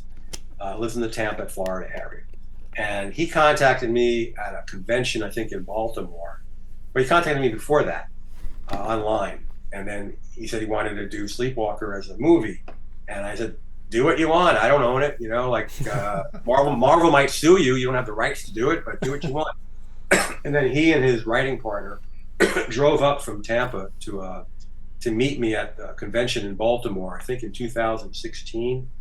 I didn't ask him to drive up, but we got together for lunch or something, and we talked for an hour or two, and we had a nice time. He seemed like nice guys. But again, I don't have any say over how people use Sleepwalker. It's not I don't own the character. Right. So, but he wanted to kind of get my blessing, and maybe they asked me some questions about it and all that. But anyway, eventually he actually put it together. As a career, he does videography for industrial videos for different companies. So he has some skills behind the camera, and he was able to pull together um, professional people in the Tampa area and do his own Sleepwalker movie, like an episodic movie. His intention was to do episodes. So the first one is about a half hour long, and he flew me down there to do a cameo, like to do my Stan Lee bit, like a cameo in the movie. And I did. So I was there for, like on screen for maybe half a minute or something. And it was a lot of fun. And he's a good guy, and we're good friends now. But he grew up as a Sleepwalker fan. He always wanted to do a Sleepwalker movie, so more power to him. Unfortunately for him, the movie was supposed to premiere. I think he rented out a movie theater in the Tampa area around March 20th of 2020. So I don't know if you remember what happened around that time, but the whole world shut down because of the pandemic. So I was going to go to the premiere. Actually, I was going to do a Transformers convention in Orlando, and he timed it so I can come to Tampa to be at the premiere like the day before. So it was all coordinated, and it all fell apart because of everything got shut down. Yeah. But eventually, he released it online, and then he did release it in a small local movie festival in the Tampa area. I think like in January of 2021. So did he get sued by Marvel? No. I mean, there's a lot of fan fiction out there. So generally, and there's no hard and fast rule about this, but generally, if you don't go out there trying to make a profit on your fan fiction, whatever form it might take, they won't go after you. They'll just leave you be. But if you're trying to profit off of intellectual property that you have no right to use, then the lawyers, start sending you letters. So he never got. In fact, that miniseries that you mentioned. Oh no, you didn't mention the mini. There was a Transformers miniseries a few years ago. Right. It was related to a Secret Wars crossover or something like that. Josh created a movie poster, okay, and one of the covers from the miniseries, which came out after his movie, clearly saw the movie. The artist clearly saw the movie poster, but they copied the whole design from the movie poster. So Marvel was copying this illegally made movie. Instead of the other way around. But nobody cared. I don't think anybody minded. Marvel can be very supportive of people who are connected to Marvel in some positive way, even if they don't have official licensing rights to do this or that for Marvel. If you've been to comic book conventions, for instance, this is not just true of Marvel, but for any company. You see all these artists, me being one of them, sitting at their tables, drawing sketches, selling them of characters that they have no right to do unless it's their own character. Right. Spider-Man, Wolverine, whatever it is. But companies don't care. It's like good publicity for them. As long as you're not doing something that shows the characters in a negative light and publicizing that, they're pretty good about it. I've always actually wondered about that, because when you do go to artist alleys, it seems like everybody's got, the mainstream characters that they're drawing, and I always wondered, how come no one's cracking down on that? But if they recently I was interviewed by somebody who writes for a fanzine in Ireland. In fact, I was just emailing him back and forth today. We just talked a couple weeks ago. He's doing an article. He found this really obscure thing. So back in around 1991 or 92, when I was still at Marvel, I and Dennis Cowan, who's a really talented artist, and my assistant David Wohl, we were contacted by the Marvel Public Relations Department at the time or something. There was a recreation center in the South Bronx. Marvel was in Manhattan. South Bronx, not a stellar neighborhood, kind of an economically depressed neighborhood. Recreation center that, 20 years or so earlier, some local people painted a big mural of Marvel superheroes on an interior wall in the recreation center. And so they contacted Marvel because the wall, the mural had kind of fallen into disrepair. Maybe there were cracks in the wall. They had to paint over parts of it or something. So they wanted to fix up the mural. They were calling Marvel for their help. So we were sent up there to consult with them. Now, they didn't have any right to do a Marvel mural. Now, at the same time, there was an article in the newspaper about a daycare center in Florida that had Mickey Mouse mural. And what do you think Disney did? They sent their lawyers. Yeah. So that's and like now Disney owns Marvel nowadays, but Marvel still allows people to do what they've always done with Marvel characters, like do sketches, et cetera, et cetera. But if you were sitting at a table doing sketches of Mickey Mouse or other Disney characters without their approval, you might get in trouble. I don't know. I shouldn't speak for Disney, but back then there were headlines about a daycare center that does sound familiar. Lawyers going after them. Yeah. I guess you could do Steamboat Willie and Steamboat Willie. Anybody can do whatever they want with Steamboat Willie. he's public property. Since Marvel has been making deeper cuts with their cinematic universe, do you think Sleepwalker might appear on film at some point in official capacity? I'm convinced that like anybody in the Marvel, in the Marvel, what's the word? Corral of characters, this vast corral of hundreds and hundreds of characters. Anybody could be in a movie. After seeing Guardians of the Galaxy and then making a star out of Groot, they can make a star out of any character. Yeah. Now, I think Marvel's getting more conservative. They're cutting back on their output in movies and TV. I think that's a wise thing because I think the quality's gone way down in recent years. You really need to control their product because they're going to, if they haven't ruined it already, they're going to ruin their brand if they keep putting out subpar stuff. So, and then now they also have the Sony, not the Sony, the Fox characters. X-Men. X-Men, they're all back in the Marvel stable. Stable was the word I was looking for before, not corral. Stable. So now, they have all those characters to play with, in addition to the characters they've already been showcasing in their movies and TV shows and all. So it might be a while before Sleepwalker appears in a Marvel production, but I could see it happening. In fact, you might know this, but Marvel puts out through Hasbro these these action figure sets that are connected to each movie. And when the Doctor Strange Multiverse of Madness movie came out in 2022, there was a 6-figure set included Sleepwalker. So Sleepwalker had his own Hasbro action figure toy. I was shocked. I figured, I was flattered too. Like, wow, this is great. 30 years after I created Sleepwalker, is a toy.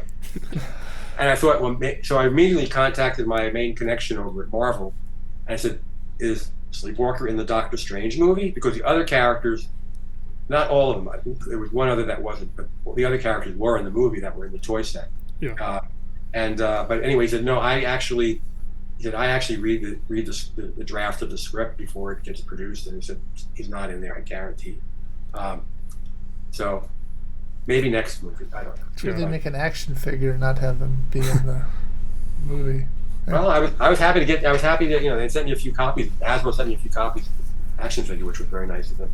But my point is, anybody could be in those movies. Right. I mean, they feature these minor characters and these forgotten characters all the time. So he could show up one of these days. All right, so we have some more general questions here. Did you have any other interesting stories about working at Marvel? Well, I worked there for 20 years, so I'm sure I have some interesting stories. So, when I get asked a general question like that, those are the toughest questions to really answer because it doesn't allow me to focus on anything. Right. So, when you ask me specific questions about this project I worked on, or that project, or this person I worked with, I could probably come up with something. But a real general question, I could say generally until the end when Marvel was imploding in I don't know how much you know about this, but Marvel imploded in the mid 1990s and went bankrupt in 1997. Right. Until those years, Marvel was it was a ball to work there. So I have only fond memories for most of the time I was there. I worked with some great people. I worked on some really fun projects over the years. I got opportunities. I got all sorts of exposure to really talented people and learn from them. So there was it was a very positive experience for myself to work there. So if you have a specific thing that you want to ask about, you Right. know, I'll give you an answer. But to say, oh, do you have any stories? You know, like I've worked 20 years. I'm sure I have a bunch of stories. That's fair. Fair. Is there any work you've done that you wish more people were aware of? That I wish more people were aware of. Yeah. Well, working, you know, like I'm really lucky in the sense of comparatively comparing myself to other people in the comic book profession, because most people start out working on very small publishers, and then they try to work their way up to Marvel or DC or Image, you know, one of the bigger publishers. Yeah. So they start out working in obscurity, and then they eventually, if they're lucky, if they're talented, graduate to one of the big companies. I started out at Marvel, so anything I did was had exposure. So I you know, like, yeah, I would have liked more sales on certain things that I worked on, perhaps, and maybe they would have lasted longer. But everything comes to an end eventually, and some things come to an end quicker than others. So yeah, I don't think I have any. If anything I didn't get enough exposure, it probably didn't deserve enough exposure. You know, like, you know, ultimately it's the consumer who decides. Outside of comics, do you have any other hobbies? Well, I have a day job, which has nothing to do with comics. So comics is kind of almost my hobby. So I have a day job, and when I'm not doing my day job, I try to squeeze in some comic book related work. Like right now, I'm working on different aspects of two different card sets: a trading card set and a playing card set. So that's why I happen to have this Transformers book right near me, because I'm working on some Transformers trading cards right now. So I'm using that for reference. So occasionally these little projects come up. I don't really seek them out. People come to me for commissions. So I have a list of commissions, most of which I never get to, because I just don't have the time. But here I'm recreating a cover of a British Transformers comic book cover. Huh. So it's a work in progress. Nice. So I have all sorts of odds and ends like that, but I don't have any real projects other than, like it's mentioned, these relatively small card projects. I don't seek out those kind of things. So my hobbies are limited by, I have a day job, and I do have other comic book related work, comic book related conventions. My hobbies are like, I go jogging, I go bicycling. Probably that's it. Right. If anything, my hobby is my comic book work these days. It's not my regular work. Can you tell us what your day job is, or is that Sure. I am for the last 18 years, I am the recreation director for my town Huh. that I live in. Okay. I got drafted into the job. I never intended to be a recreation director. I volunteered to be on the recreation commission, and after about a year or so, the director job became vacant, and everybody on the commission was pushing me to take the job. Said, Bob, you should take that job. At that time, I was working out of my home.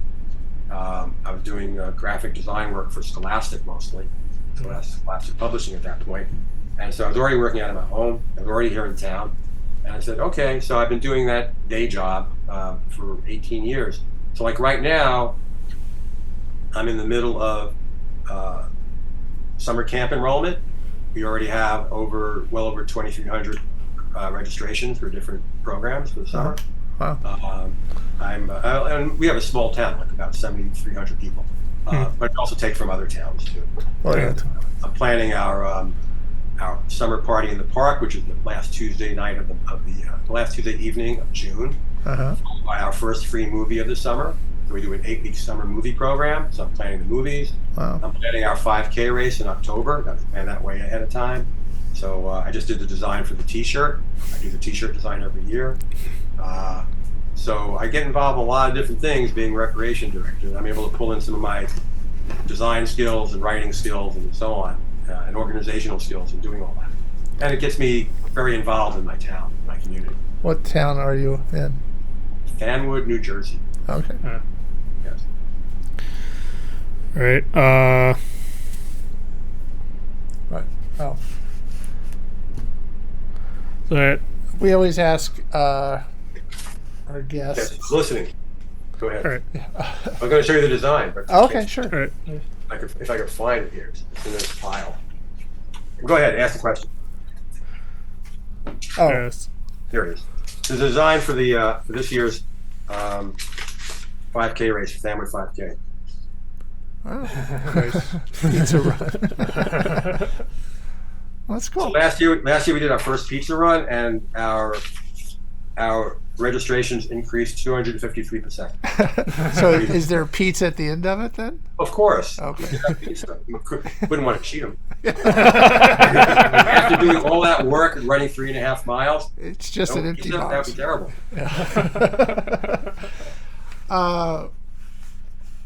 I guess we ask all our guests. We do a comic book ourselves called Power Squared, which is why it's called On the Air with Power Squared. Okay. Any chance you've actually seen it or heard of it or anything? Have I? Yeah. No, Oh, sorry. that's all right. I can't say I have. That's okay. I don't hear of a lot of new comics, but I don't follow comics so much these days. Understood. And then if people wanted to follow you on social media, what would be the best way to do that? I'm not that active on social media. So Fair I enough. am on social media, but I'm not that active. So there's nothing to follow. I don't maintain a website. When I first went freelance 20 years ago, when I first left corporate world, and I thought I'll start doing commissions. Oh, I have to create a website. I don't have to create a website. People find me. I have more work than I can do. So, so if people want to contact me, what I say is find me on Facebook. Okay. I guarantee nobody else has my name. So if you find Bob Budianski on Facebook, you'll find me. And that's how I get a lot of my art commission work. People find me and they ask me to do this or do that. We put a link in with the video description, just so you know. Okay, but I don't otherwise. I'm on Twitter. I'm on X. I guess it's called. Yes, yes. But I never post anything on X really. I just occasionally check in if I have any comments aimed at me. That's about it. Maybe an FJ. Okay, well, thank you very much for being on the show. My pleasure. So I'm David Hankins, I'm Paul Hankins. I'm Trevor Hankins. and you've been on the air with Power Squared. Bye. Hey, Hound Dogs, I'm David Hankins, I'm Paul Hankins. I'm Trevor Hankins. and you're on the air with Power Squared. We're continuing our look at the 40th anniversary of Transformers with John Barber, who was a writer and editor when the franchise was at IDW. That's me. Yeah. Hi. Glad to be back here. Thought we were eavesdropping on your dinner. I'm in the midst of posting to Facebook now. I'm on here. So if somebody doesn't know who you are, do you want to tell them who is John Barber? Well, all right, yeah. So I worked on Transformers for a long time. I'm in the Transformers Hall of Fame. That's one of my big claims to fame. I don't know. What are the, so yeah, I was a webcomic artist and writer in the late 90s, early 2000s, I guess early 2000s. And then I worked at Marvel Comics as an assistant editor, associate, then an editor for, I don't know, maybe 5 years. Did some freelance writing. That's where I got into writing Transformers. Then I was an editor at IDW for another nearly 5 years. Left there, wrote more Transformers, wrote more other stuff, and came back as editor-in-chief at IDW. I don't know, went down with the ship when Transformers left IDW. No, I don't know. And now I'm at a company called Pug W, Pan Universal Galactic Worldwide, a company that was started by John Nee, who's ex-Marvel publisher, ex-Wildstorm head, used to be VP at DC. Founded the game company, one of the founders of the game company, Cryptozoic. And we're doing a bunch of stuff, including a new comic that we just finished kickstarting. That's by myself and my longtime Transformers partner in crime, Andrew Griffith. So that should be, the Kickstarter's over, but We'll get to all that. Yeah, there we go. All That's right, me. Well, thanks for being on the show. It was great. No, All right, thank you. Good to be here. when It's did late. I got to go to bed. All right. When did you discover that you wanted to be a writer? So I think it was fifth grade.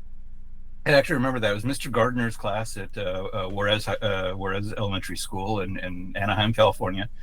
And we had to do like a thing about what we wanted to do when we grew up. And I think up to that point, I had this like not particularly strong interest in music, but for some reason I was like, yeah, I'm going to be like a rock star or something. I don't know, whatever. Like, I think it was astronaut before that.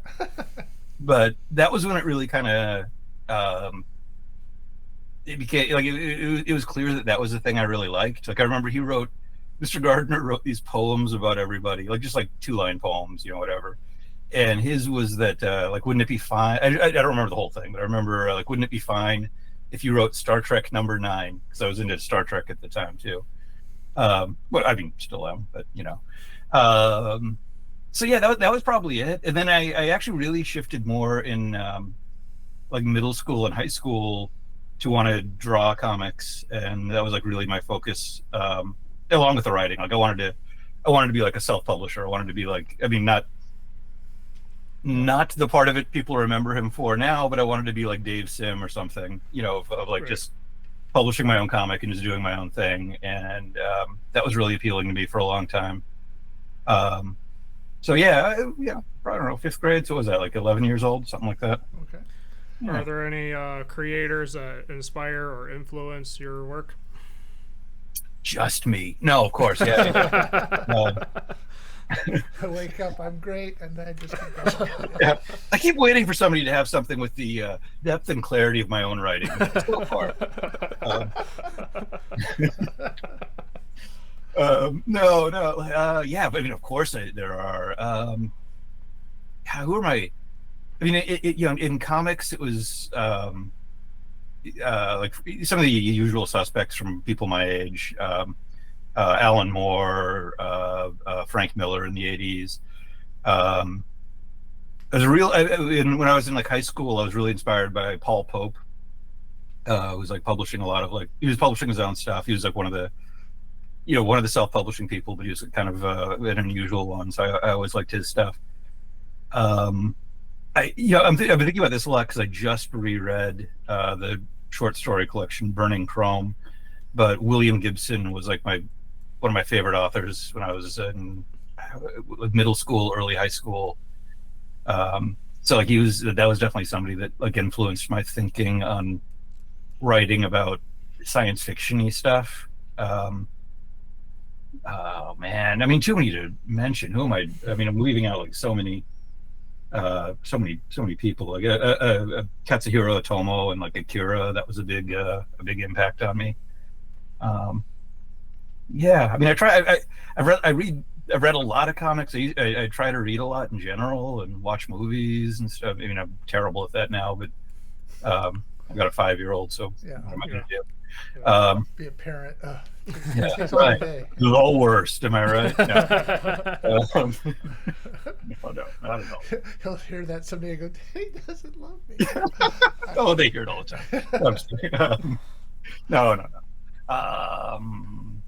Yeah, I don't know. Those are some of my big ones, but I mean, a lot of people like. Oh, I guess in comics, another one to probably bring up was Larry Hama. Reading G.I. Joe. Like, that was one of the first comics I got into. Transformers, I really got into it like the same time, but I didn't actually read. I mean, I loved the Budianski stuff, and then eventually just kind of drifted away from it, from the Marvel comic. But years and years later, like when I was in my 20s, friends around my age from England got me into, or actually a friend, Daniel Merlin Goodbury, got me into Simon Furman stuff. And then I went back and like kind of that was actually when I read the rest of Transformers, the Marvel stuff, and including all the like Budianski stuff that I missed. But yeah, that stuff impacted me quite a bit, obviously too. So you're the editor-in-chief at Pug W, we'll call it. What's your typical day like for you? It can vary a lot. I mean, I still do some other stuff. So today I was planning on going through and trying to proof the last bit of the Conan book, the like the Colossal edition. It's like the artist edition type thing that we're doing. But I actually got sidetracked by a secret video game project I can't talk about, needing some work that it turns out I'd been using the wrong document. The two documents were named the same thing and were nearly identical. So I had to go off and fix a bunch of stuff while I was doing all these calls. But we had some calls with Marvel. We're doing like the 3D comics with them, and we had a call with them, which included like some of my old friends from back when I worked there. And what else did we do today? Then a few logistics calls with Mason, who's our editor on Cigna. And then we actually had a call. Now that Andrew and I are back, we had a call just getting everything set up for Cigna. It can vary a lot. Like that's one of the weird things with being any sort of editorial project is or any sort of editor, is you don't know what fire is going to come up that you didn't expect to happen today. So it isn't really like I can exactly plan out, here's what I'm doing Wednesday. Wednesday is going to be the Conan day or something. So something could go wrong, or somebody gets something in, which is great, so yeah, all over the place. But it's all at home. I work from home, so I'm just on my computer and on Zoom calls and stuff. That's nice. From your experience, is there a difference between working on your own original IPs and adapting somebody else's IPs? I think that can vary a whole lot. So I'm trying to think.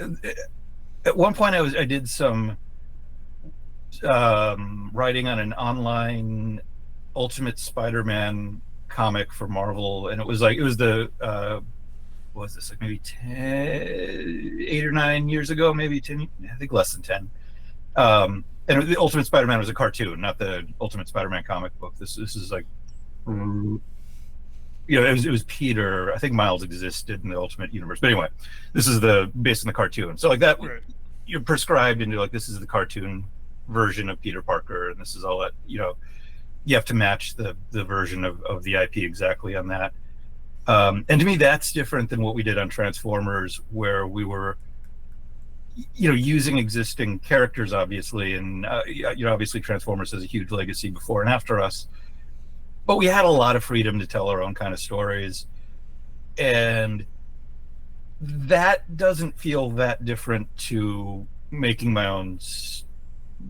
own stuff. You know what I mean? Like the difference between that and Cigna is less than the difference between that and doing like Ultimate Spider-Man or something, where you're very locked into a format and So when you were doing Transformers, were you kind of given free reign to do what you wanted to do, or were there like, we're trying to sell this toy this month?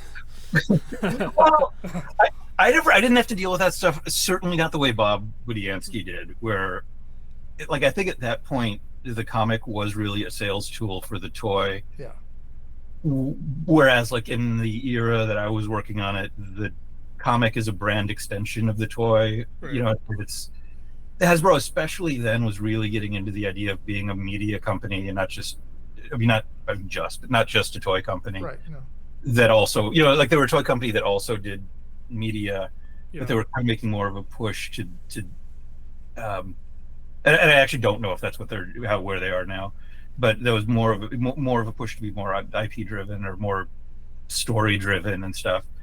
So it wasn't like we had like free reign on stuff. And there definitely were times where it was like we want to tie in with Titan's Return, or with like that. I mean, Dark Cybertron was like one where it was like we all went out to Hasbro and made up the story and figured out comics that we would include in the toys and all that. But it was still pretty collaborative. It wasn't just. It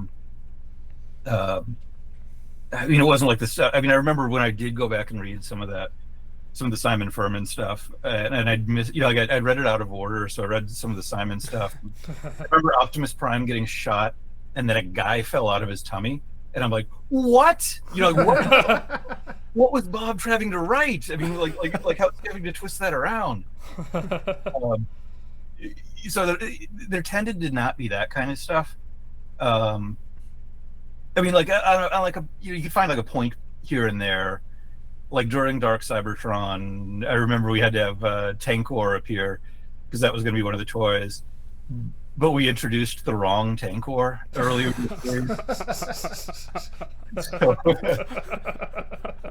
So like we did have to be like, oh, there's another Tankor. I think we had some joke in there about like there being like, no, not that Tankor, the other one. Like, you guys named Tankor. So there were pieces like that, but we had I feel like James, myself, Margaret, Nick, we all had a lot of freedom compared to what one might think about a licensed toy. And I mean, a big part of that was working with, Hasbro is a great partner in that stuff.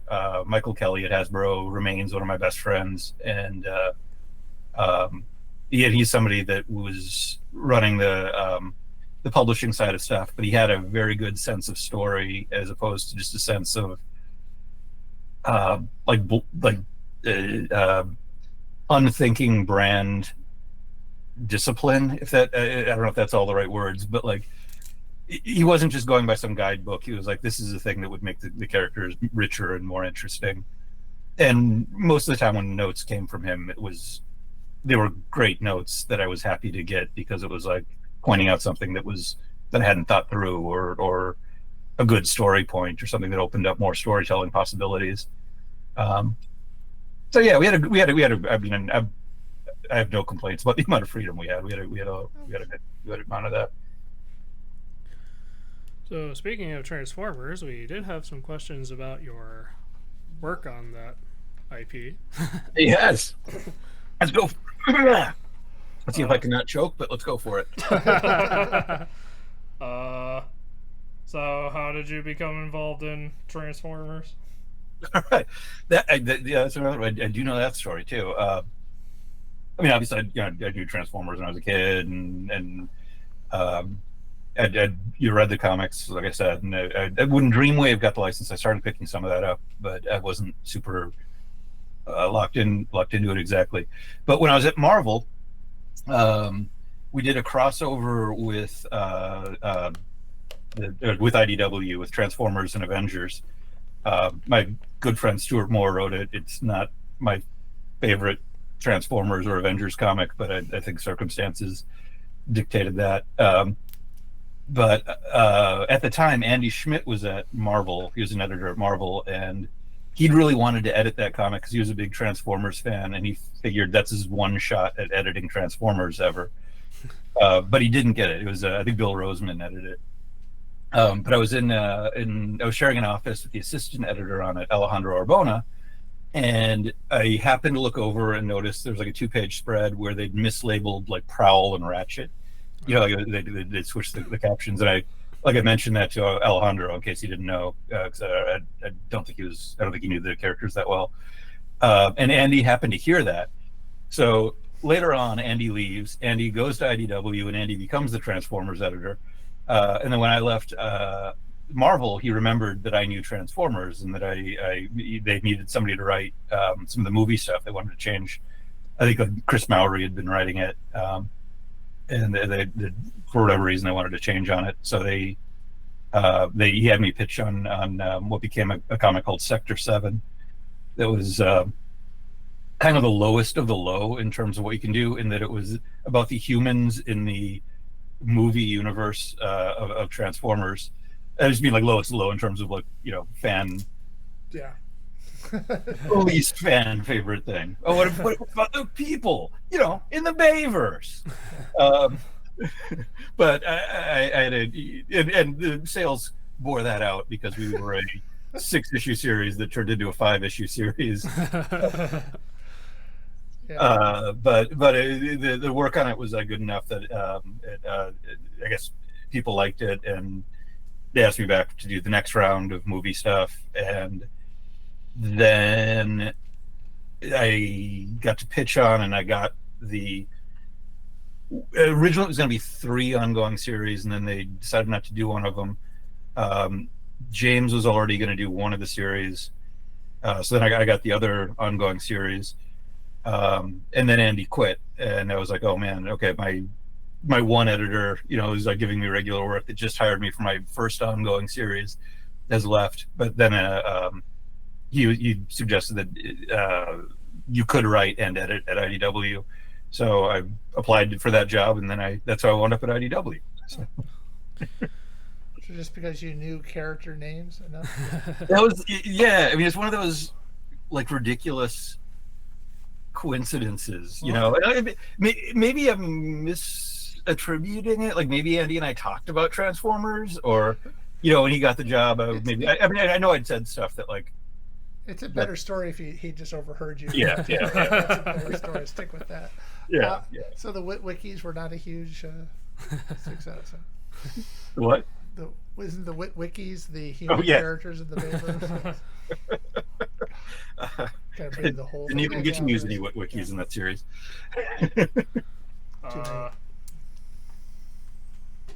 What was your favorite Transformers comic to write?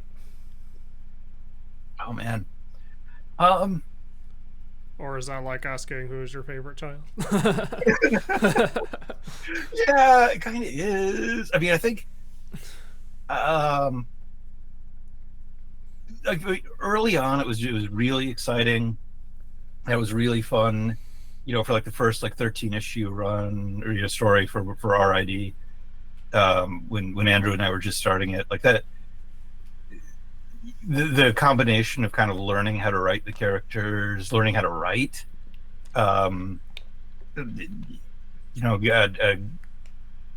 seeing what Andrew was doing for the first time, seeing what Josh Perez was doing for the first time. Well, I mean, neither of that's true, but early on, I guess, it's not the first time. So, I mean, that was a lot of fun. I really liked I think it was the first annual that we did. That was Guido Guidi and Brendan Cahill doing the art, and it was like a flashback to like early days in the IDW universe, but it was all done in the style of Marvel's Transformers #1. And that comic meant a lot to me. Like I had a copy of that, and that was like I wore it out. It's got like rips and folds so much. But kind of being able to homage that. And the script in that was by Ralph Macchio, and I used to work directly for him. So, when I was at Marvel, I would remember asking him questions about that stuff. So that one was a lot of fun to kind of homage that and get to write different styles. I think even all the all the Dinobot stuff I did with Livio, that was a lot of fun too. And then I think especially the launch era of Optimus Prime with Kei-Zama. I think that was my other. I mean, I don't know, man. It is like trying to pick kids. Some of them were not fun. Even the ones that I liked. I know they weren't fun to write. Just out of whatever. There's some problem with it or something that I couldn't solve, that I couldn't figure out in my head or whatever. Just dumb writer stuff, like not anything super external. Was there any Transformers story you wish you could have written differently in hindsight? Well, yeah. Let's see. I think my biggest regret was not introducing female Transformers earlier than we did, and we were just kind of like locked into the continuity that the IDW universe had set up. And it actually took Windblade winning the character creation contest during Dark Cybertron for us to solve it. I think we should have just solved it earlier and just had issue 1 of RID and issue 1 of More Than Meets the Eye when the all the other Cybertronians are returning to Cybertron.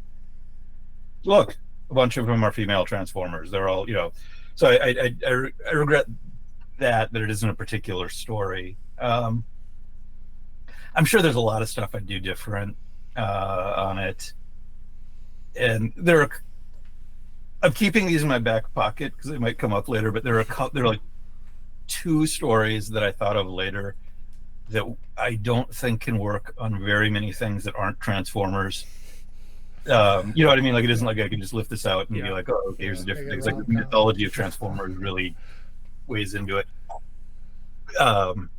So I sort of regret never, not having the chance to write those. But like I said, you never know, and I'm keeping that in my back pocket. But yeah, I'm sure there's a lot of stuff I wish I would have done differently, but I don't think there's nothing aside from the female Autobot thing. There's nothing super big in my, or female Transformer thing. There's nothing super big in my head that weighs on me. I'm sure somebody else can think of something that I screwed up that I should. That's what we have comments for. So Yeah.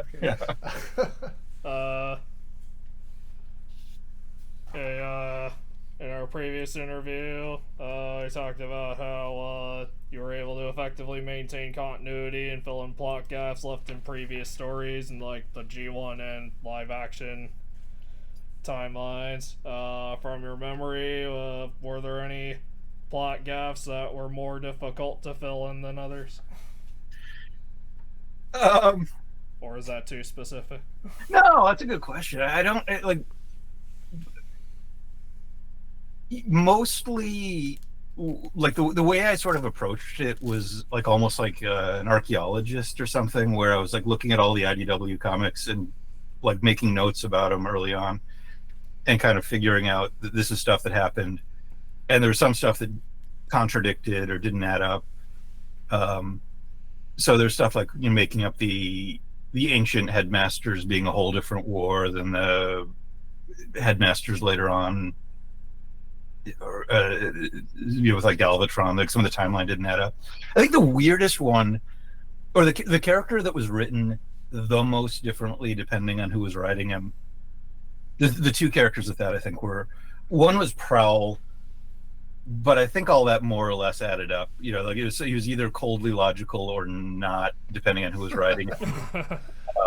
But you could kind of like I feel like Mike Costa did a lot of the work on that to kind of set that back up. I think he did like a one-off issue about Prowl that like I thought made sense, and then James and I were more or less aligned on Prowl, so it all that sort of took care of itself, I think, a lot of the ways. But Soundwave was the other one where, like, more than anybody else, I think that's the character that Simon writes differently than everyone else writes him, because everybody else grew up, whether consciously or not, grew up with the cartoon, and it works on Transformers. The cartoon Soundwave is so different from the way Simon wrote the character. So sometimes, I think like when Shane McCarthy was writing Soundwave, it was very cartoon style, Laserbeak, eject, with the voice modulation, built into it. But Simon doesn't write him like that at all. Like Simon writes him like a very different character. So I think at one point I just sat down and we did a 2-issue like origin of Soundwave story that kind of went through all of the different parts where he'd shown up. I have no idea if that holds up at all, like if it makes any sense. But it made it like it was like kind of necessary for me to figure out what Soundwave was all about.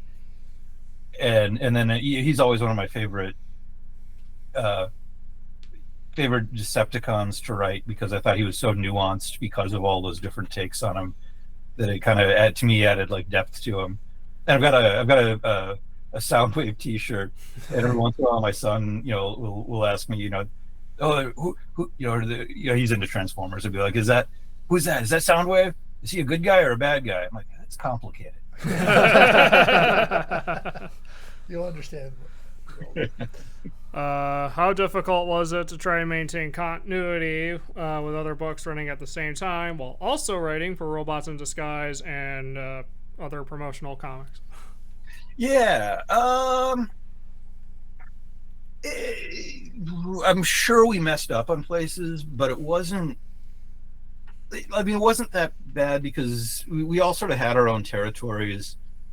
Like the Lost Light was off in its section, and there's certain characters that were like sectioned off. Like I would have liked to have used Grimlock, but James had like kind of a lock on Grimlock for a while, even though the character didn't show up for a long time.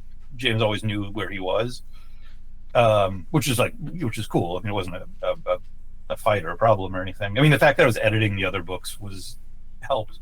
And when Marguerite started writing the stuff on Cybertron, we had to keep track of everything, I mean, that was another, like, her take on Starscream was different than mine.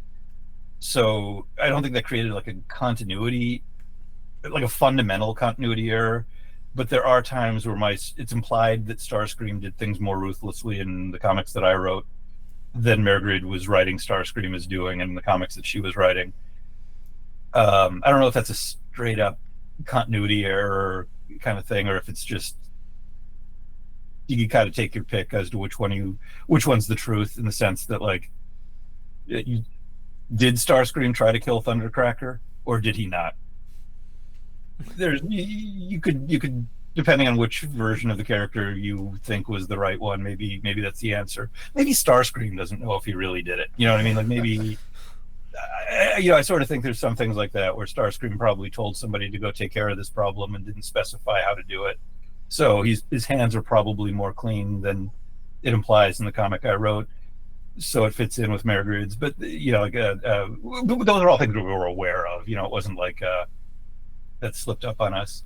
Again, there's probably places where things slipped up, somewhere where Ironhide is in two places at once or something. But you can do that just by yourself. I remember when we were doing a bunch of G.I. Joe comics, Chuck Dixon was writing a couple of them, and I think RID editor Carlos Guzman was like, Snake Eyes is in like Southeast Asia in one comic, and he's in Canada in another comic, and they both take place at the same time. Even though this was like a linear storyline, and it was just like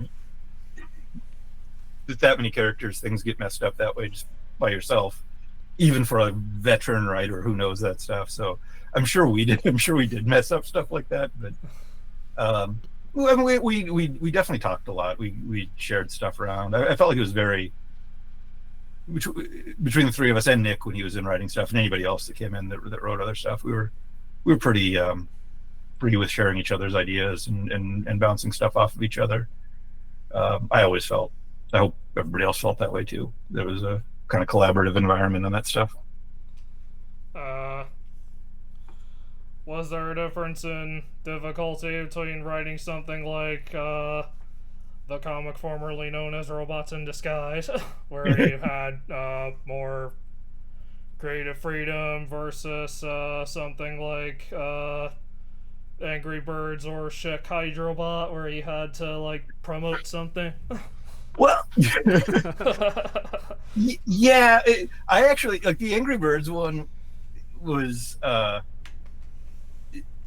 well, I mean, I think probably a better example would be like, I don't know, Chick Hydrobot or something, where like, yes, that is purely a technical exercise in terms of writing it. I'm not going to get anything emotional across in this. Maybe there'll be some good jokes. Hopefully it'll make a good comic, because maybe this is going to be somebody's first comic. Yeah. So you want it to be something good to land on. Like, you don't want it to be like, just garbage. But the point is, it's there to sell something. Even something as goofy as the Angry Birds one, we had a lot of freedom on it, and it was really, it was my chance to just write a sitcom with these characters almost. Like it was just them making jokes. Maybe it wasn't funny to anybody but me. I don't know. But there wasn't. We had less to go on than one might think. It really was just like, okay, here's the designs. Now write a story, and they seemed pretty cool with everything we did. I don't think there, so. But yes, there is a difference between the two. Because RID, like, I feel like RID and all that stuff expresses something. I mean, I think at the end of the day, like I'm proud of it, not on an artistic level, on a maybe it doesn't all work. I mean, maybe it doesn't come together, but that's on me, not on external forces, or on Andrew. Let's blame it on Andrew. But but it explores ideas, about war and empire, and about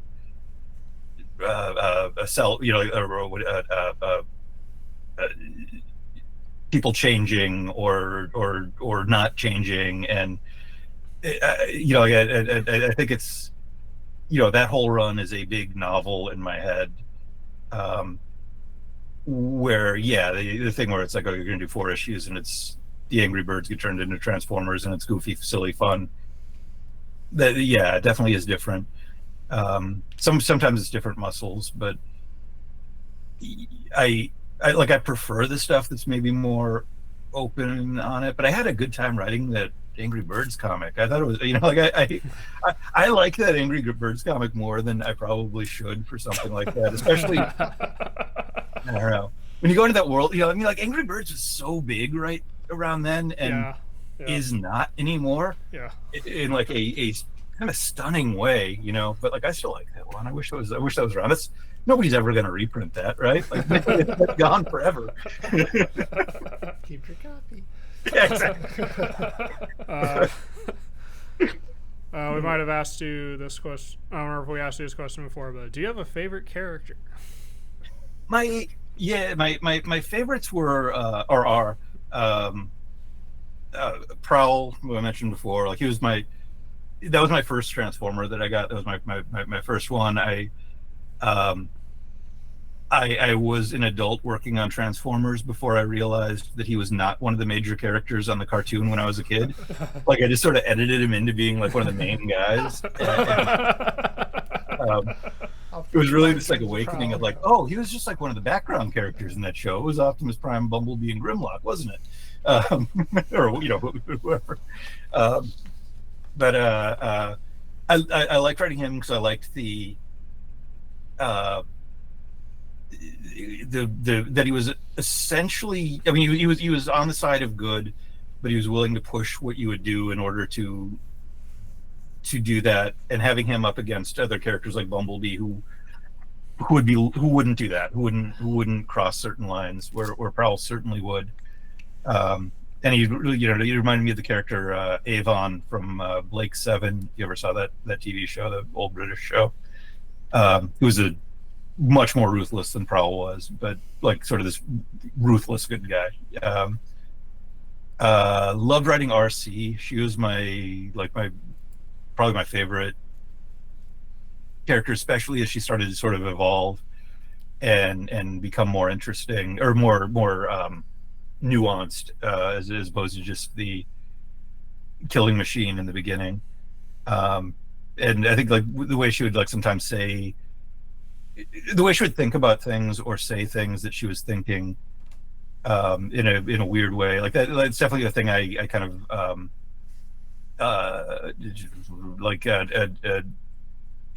I identified with some of that stuff. Just like bluntly, like I wouldn't do that, but like I would think that and then not say some of the stuff she would say or something or whatever. Yeah. And then Starscream, I really liked writing him too. Like that was like kind of I think the first thing I really hit on in the outline, in the sense that like it's something that I think really clicked once it started going, was I had the idea that Starscream goes into politics, and it was Andy who was like, Andy Schmidt, he was like, well, what if he's really good at it? And instead of being like the secondary leader of the Decepticons, he's actually a political machine that can really make things happen. And he was, especially early on when I was writing him, utterly ruthless. He was just about power, and everything else was secondary. Like I remember when he did the scene where he kills Metal Hawk, and Carlos, I remember Carlos was like, I knew that was happening, but like when he actually does it, like I thought they were friends. I'm like, no, they are friends. He does like Metal Hawk. He just likes power more, and he's willing to make that choice. Yeah. So I mean, I don't like him in the sense that I admire that. That's terrible. Right. But I liked writing it. Well, that's not how you run W. Yes. That's why I'm still there. Do you have a Transformers collection? Somewhere I've got all my old toys. My nephew was playing with them last, but they were at my dad's house, and I haven't brought them back here. I'm actually looking up. I've got a bunch up on a wall that you can't see over there. Like when I first got the job, I bought a bunch of the Transformers toys that were out like around that time. Right now, I've got my what do you call them? The McFarlane. These guys that were based on our toys that came out. What are they called? The page punchers. So it's not really a collection in the sense I haven't even managed to take these guys out of the box yet. It's a new in box collection. Yes, yeah. I can have Batman and Optimus Prime hanging out together. So less so than a lot of people. I'm not a hardcore Transformers toy collector, but I do like picking them up. And I'm very shallow in my toy collection, but I will pick things up. When I'm at stores and stuff like that. I haven't gotten into the point where I'm spending a ton of money on that stuff yet, but you never know.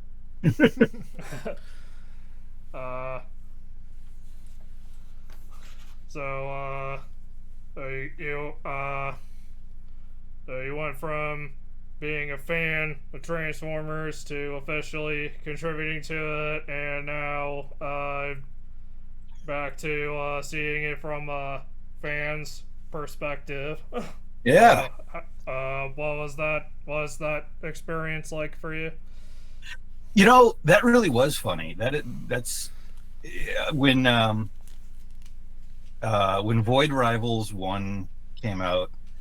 That was the first Transformers comic that I hadn't, at some level, had some tiny contribution, even if it was just telling David Marriott, yeah, that sounds like a great idea, or something, that I hadn't had some sort of involvement in. And that was weird. I'll be honest, it's a little weird. It was a little weird yesterday when the Eisner nominations came out, and I was nominated for Eisner's, which is great. I love Daniel Warren Johnson. I really enjoy the series. And, there still is that part of like, oh man, as soon as I leave, the first thing comes out.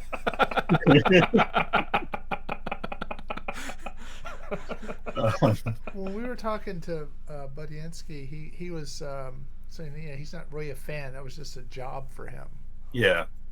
And, it's got to be different it has to be, because there wasn't a Transformers for him to be a fan of before he started working on it. Right. Right. But he doesn't care what happens to it after he's done. So it was kind But he is grateful for the fans. Oh yeah, and he gets work from it still and stuff. But I was just sort of interesting. It's like, it was a job. Yeah. No, it's weird. I think about his relationship with Transformers and Simon's a lot. Just in that, like, they're probably the only two people who come into this stuff like totally clean. You know what I mean? That at no point do they necessarily hear Peter Cullen as Optimus Prime, because they were right before then. Even if I don't, I have to intentionally not. You know what I mean? Yeah. Yeah. And it is a strange thing. But yeah, no, I mean, I totally grew up on Transformers. I mean, it was definitely one of the big pieces of my my childhood, and then, like I said, I did get into it again later on, and it is really there. I don't know if I'd be like, if I didn't like the stuff that Skybound was putting out, I wouldn't feel a need to read it. You know what I mean? Like, I'm not like that. Like, my fandom doesn't run that deep that I wouldn't buy them when I'm not enjoying it. But I do like what they're doing. I think it's cool, and I know. I know one way or another, Daniel Warren Johnson was going to be working on Transformer stuff. Whoever wound up with that license, I think it's really cool they made that the focal point of it. And I know Robert Kirkman's a big Transformers fan. I mean, we used to text about that stuff. I mean, it's all legitimate stuff. So I know it's like, I like that it's in good hands, but I also think the reality of what it is pretty fun and different enough from what we were doing that I'm not. I'm not like comparing it to what we're doing. It's definitely more of a comparing it to the '80s stuff that I grew up with. But that is weird. Of course, Bob wouldn't. Yeah. It was just interesting. Yeah. It was just a job. No. Yeah. That's and he wasn't. But it's like he named 250 characters or something. It's like Arrow bios. Yeah. Right. Yeah. It's like you're really involved. It's just a job. Oh, well, Yeah. It is, which it was to him. So. If you had the opportunity, would you work on Transformers again in the future? Oh yeah, I mean, sure. I wouldn't. I definitely wouldn't. I 100% would not rule anything out. I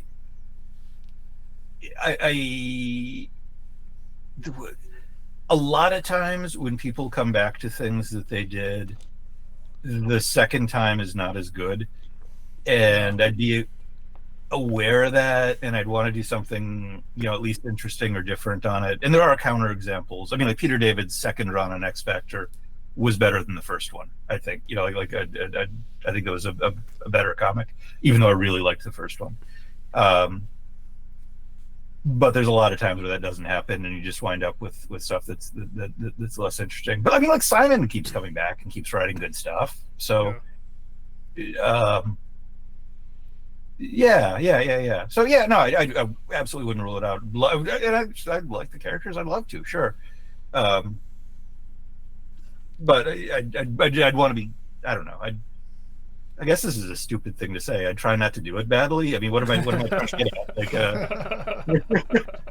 Like, my intention wouldn't be to make a bad comic. I guess that's my only thought there. So yeah, sure, yeah, definitely. Why, did you hear something? No, yes, we'll talk about that later. I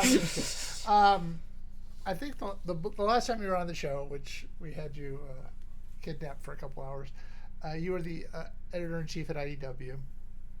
According to I looked at your LinkedIn profile. Uh-oh. Yeah. And you had down that you were a writer and comic book maker. Sorry. Can't read my own typing. Until last month. What happened it says until April 2024. Oh, that's when I finally updated it with the job at Pug W. So it must have just I need to check that out. It must have just superseded that. Like I didn't realize that's what it would do, I guess. I think I added editor-in-chief at EFI, and it must have just cut off the other one and put it in date on it. It seemed to overlap for a while.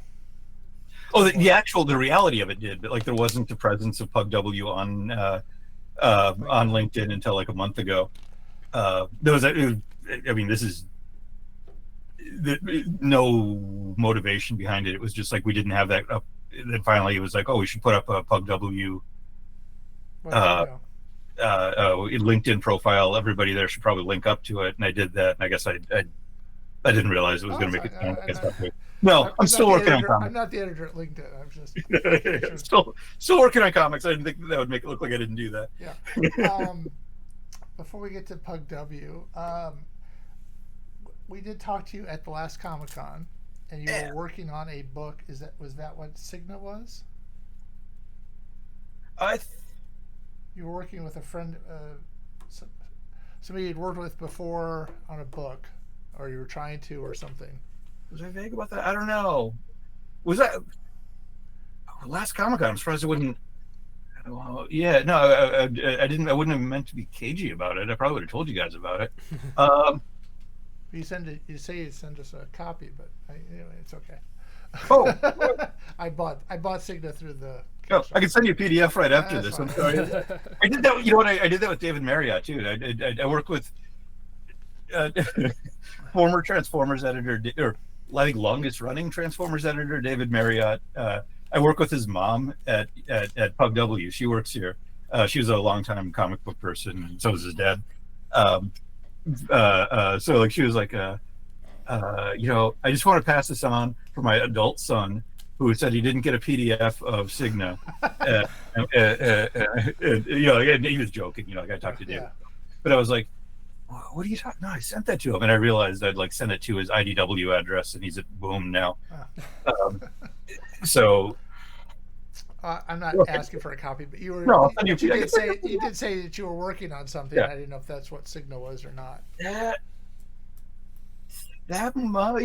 guess that must have been. I mean, I don't think this is like any secret. Livio and I are talking about doing something too, where we kind of got a plan to do something that I am being a little cagey about, but like I've just gotten kind of derailed by a bunch of other work that I've been trying to do. But that must have been what it was. I don't know why I was being secretive with you guys. You don't trust us? Yeah. Who was it? Maybe there's somebody else at our table that I didn't yeah. No, Nancy was there. I'm sure that was the problem. That was it. Yeah, she'll tell you. Yeah, I've got a couple other projects that I'm working on, but I don't think any of those were actually around at that point. So yeah, it must have been.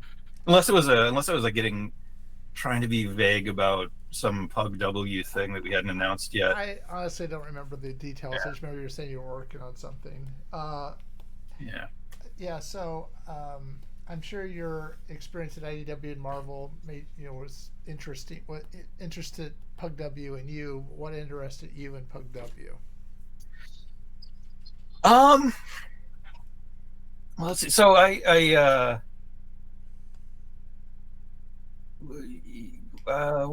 was that? It was like right after a Comic-Con, not this last one, but the one before. Mm-hmm. I'd been talking to John Nee and some of the other people at Pug W, and I'd been like doing a little bit of freelance. Like they'd pick me up to do some like freelance stuff here and there, a little bit of writing and a little bit of editing and some stuff. And I met John when I was at IDW. That he was a publisher at Marvel at that time, and IDW was licensing like kids Marvel comics at that point. So that's where I got to meet him, and he was always a very big supporter of mine, which is really nice. And I don't really know exactly why, but he was always very positive about me. Not everything went exactly right on those books or between everybody, but he was always very positive with me, which is very nice. And then afterwards, we talked, and we were just kind of getting along pretty well. Then the offer came, and it was kind of everything I could dream of in a lot of ways. That it was, in the sense that it was.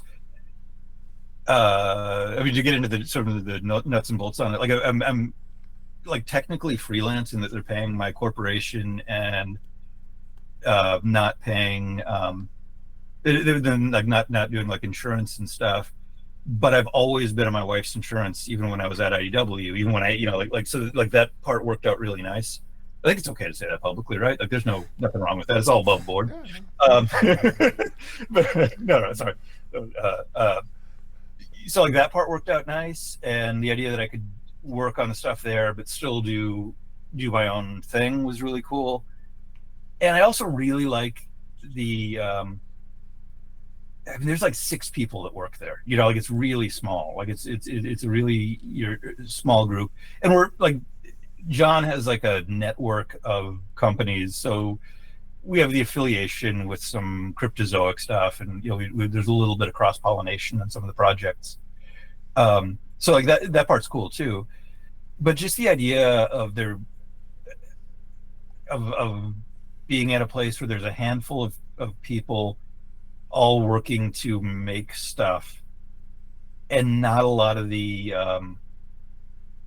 bureaucracy or the politicking that goes on at some other places, or that can start to emerge, especially as things get more more corporatized, and I like, even at the time I was at Marvel, it wasn't, I mean, it was Marvel, it was a huge company, but there were still only a couple hundred people there, like it wasn't like whenever Hasbro did a big round of layoffs, I would just be astounded because more people would get laid off than have ever worked at a place that I've worked, Yeah.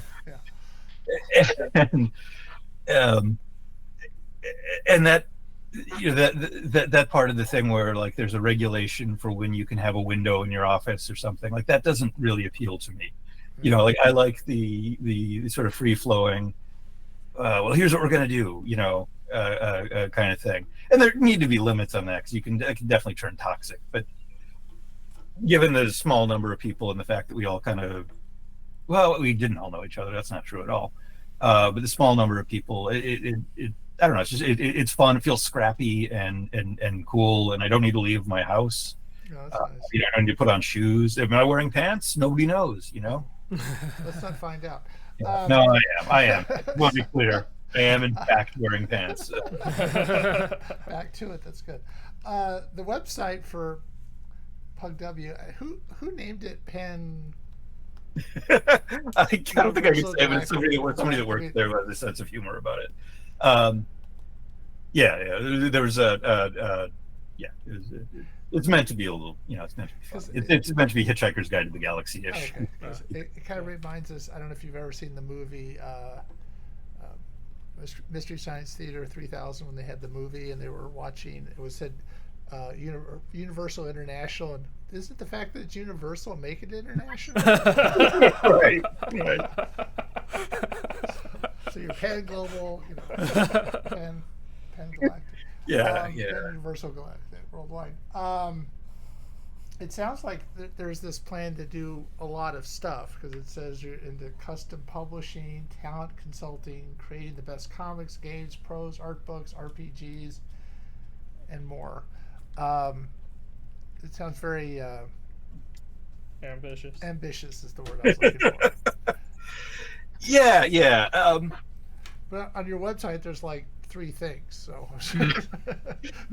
So we do a lot of stuff that we're working just behind the scenes on stuff. So there are definitely things that have come out that Pug W has made for somebody else where our name isn't on them. So there's a lot of creative services type jobs like that. A lot of the custom stuff goes into that category where you won't see any Pug branding on it, but we've made a bunch of stuff, for other clients and things like that. So there's a lot of that. Johnny knows everyone, it seems. He just knows a lot of people, and he's worked with a lot of. He was Jim Lee's first person to work with him at Wildstorm or whatever he was. I don't know if that's true, but he was. It is now. Right. Print the legend, is it? Yeah, right. So they're definitely big like that level talent that John will maybe be consulting with. You know what I mean? That sort of gets wrapped up into the Pug business. It is funny. There's only publicly we're doing through the 3D comics at Marvel, the Conan book, Cigna, and a couple games, but even some of the games that we've done have actually routed through cryptozoic. Not cryptocurrency. So you had a successful Kickstarter for Cigna. Yeah. That you wrote and Andrew Lee Griffith drew.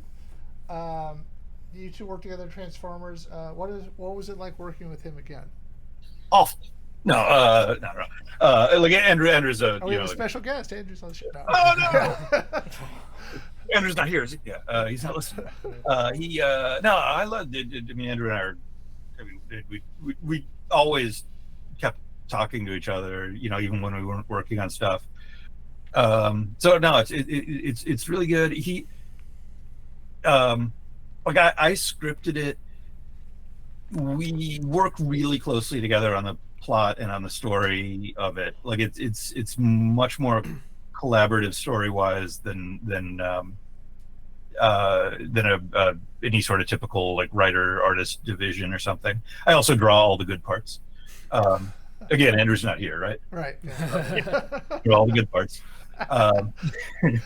He just fills in the background. Yeah, exactly. Yeah. There's he has a filter or something that he uses. So we work really close on the story and work really hard on that. I will say, and I've said this a bunch of times, and Andrew, enough that Andrew jokes about it too, that a lot of times what'll happen with Andrew is I've got all the kids to bed finally. I'll get up at around 6 a.m, get kids off to school, work all day, make dinner, get the kids down for bed. I'll be relaxing at 11 at night or something, and then I'll get a text from Andrew, who is 3 hours ahead of me. So that means it's 2 a.m. his time. I'm exhausted and can't respond to texts. I don't want to do that. And then Andrew will be like, what if we did this in the story instead? And like it wrecks a bunch of stuff, and I'm like, oh, I'm gonna kill him. And then I'll sit there for a minute, and I'll be like, oh no, actually that's kind of a good idea, and that would lead to this, and that would lead to that, and I'm like, oh, that's actually really good. I can't not do that. So there's a lot of that. There's a lot of that working with Andrew. But no, working with Andrew's great. I mean, we've been working together so long and know each other so well, and just kind of came up in all this stuff at the same time, and are, you know, I think real close to the same age. I mean, I think we're within a year of each other, by chance. You know, I mean, like circumstance threw us together on you know, like one of the one of the Transformers movie books when we were doing out Foundation. But no, it's great. He's like flat out one of the people that I would rather work with than anybody else. And you know, there's a handful of people like, you know, like that. You know, I'm always happy to work with Brendan Cahill, Kei Zama, Sarah Petrie Droscher. You know, there's a few people, or Livio. Yeah.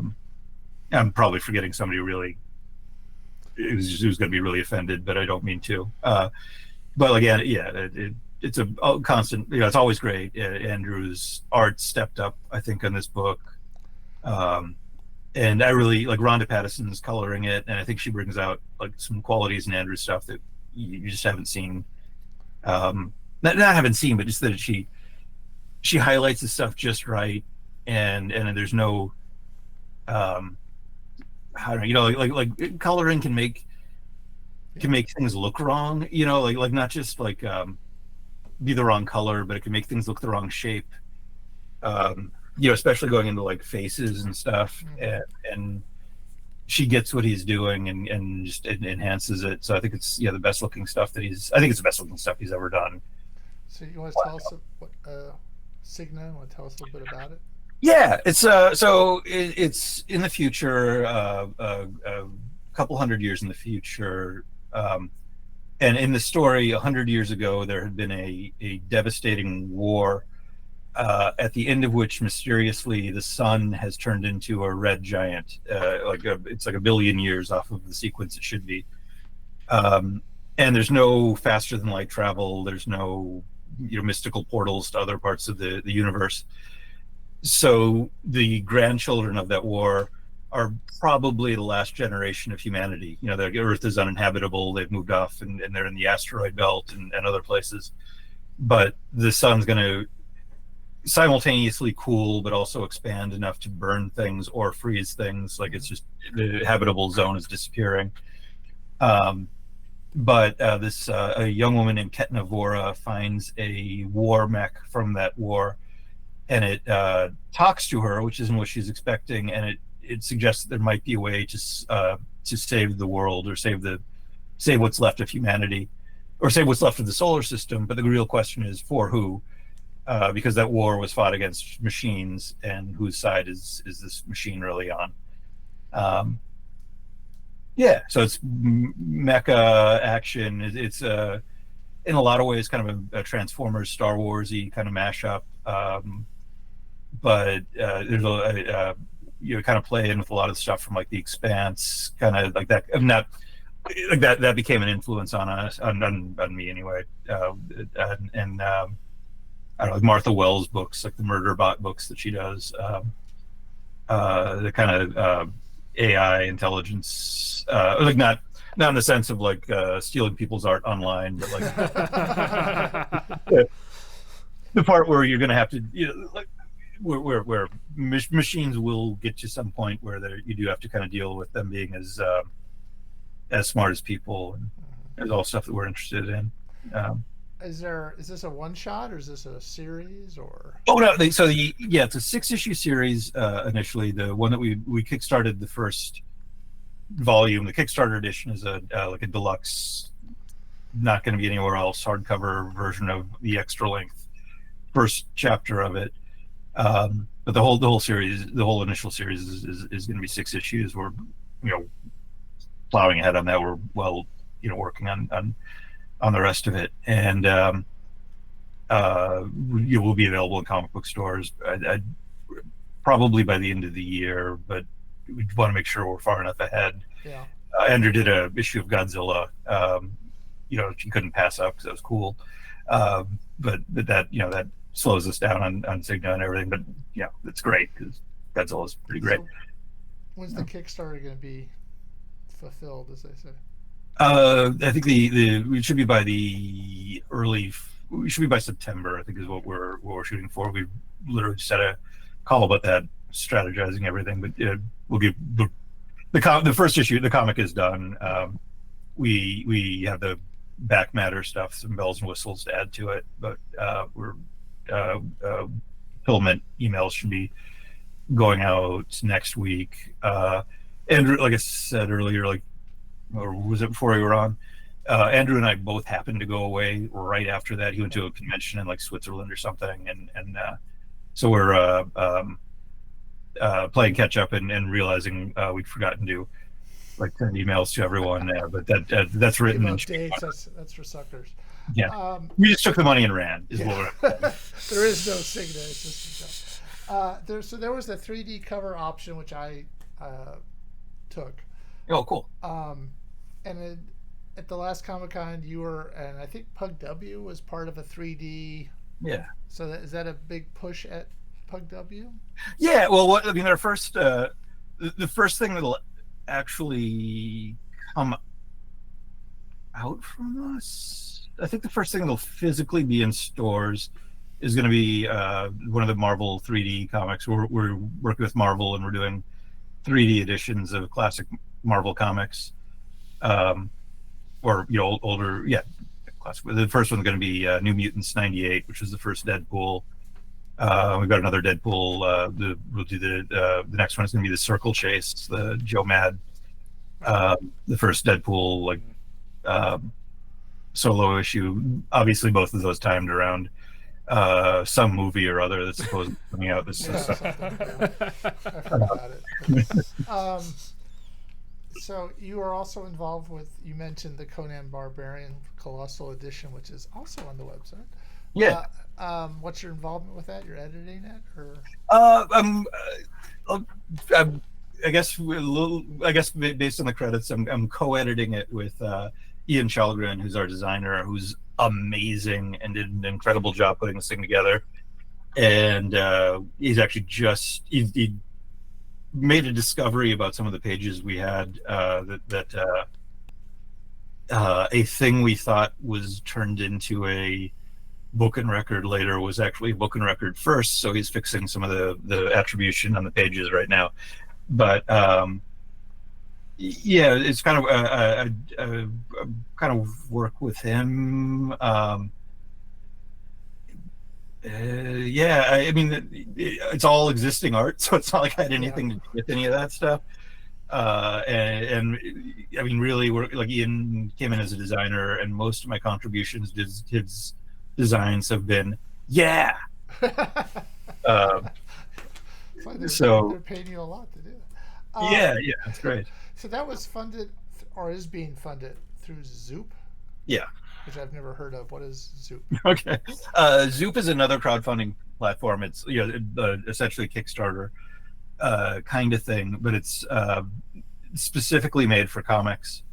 One of the people that started it was a guy named Eric Moss, who used to work with me at IDW. He used to work with me in Nate Murray, who's a publisher at EFI. And the idea behind Zoop was that it would be partially curated in that not just anything would go up there, which is also true of Kickstarter, but maybe with a little more eye toward the curation. But the other part of it was that theoretically they would they'll do fulfillment, and they'll do all of the printing and stuff, so if you wanted to do a comic and you don't know the logistics side of that stuff, they'll do that. We're working super closely with them, and talk to Eric all the time, but we're actually not exactly going through them on that stuff. But the main printer that they had worked with was the same printer that we were working with. It's all that, none of that's meaningful. That's all just behind the scenes stuff. It's all cool, but yeah, it's basically a comic centric Kickstarter. The biggest stuff they've done was like Scott Dunbier did the comics for the Ukraine. That he got the Eisner last year for Humanitarian Award. That was via Zoop, and the Winterman Artist Edition that was done when J.P. Leon died. That was like a benefit for JP's family. That was also Scott running that through Zoop. I think those have probably been the biggest projects, but I think they just launched their first non-comic project, which was a hack slash board game or card game by former Transformers artist Tim Seeley. He drew some covers. You seem to know everybody doing everything. Yeah. So is the idea to crowdfund everything first, or? It's going to depend on the project. Really, like as much as we can, yeah, because I mean, assuming it makes sense for the project. Like it doesn't make sense to crowdfund a 3D Marvel comic. That's going to be at comic book stores. But a lot of the other stuff, it kind of makes sense in the sense that crowdfunding has moved into today, which is that a lot of it is pre-orders. You know, it's getting pre-orders, or it's getting the thing into the eyes, in front of the eyes of the people who are going to be interested in it. You know, where the audiences in general have fragmented so much that I don't think you really have you don't have the world that I kind of grew up in, where it was like there are people that buy comics so they go to comic book stores. Right. Well, that isn't how people necessarily buy comics now. A lot of people buy comics at Target, or they read them on their phone or whatever. And the sense that there were people who were comic book readers and not comic book readers has also kind of eroded, you know, where I think you're a lot more common now to have a thing that had always existed with Transformers, which was there were people who liked Transformers comics, and those were the comics they liked. The end. They liked Transformers, so they liked the Transformers comics.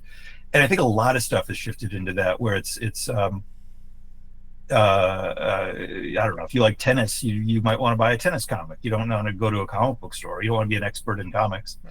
Right. So a lot of the stuff with crowdfunding is about just getting the attention and getting it in front of people, as opposed to like, I mean, Signo was going to happen. You know, it wasn't like a thing that we kickstarted it after the comic was done, so we were stuck with it.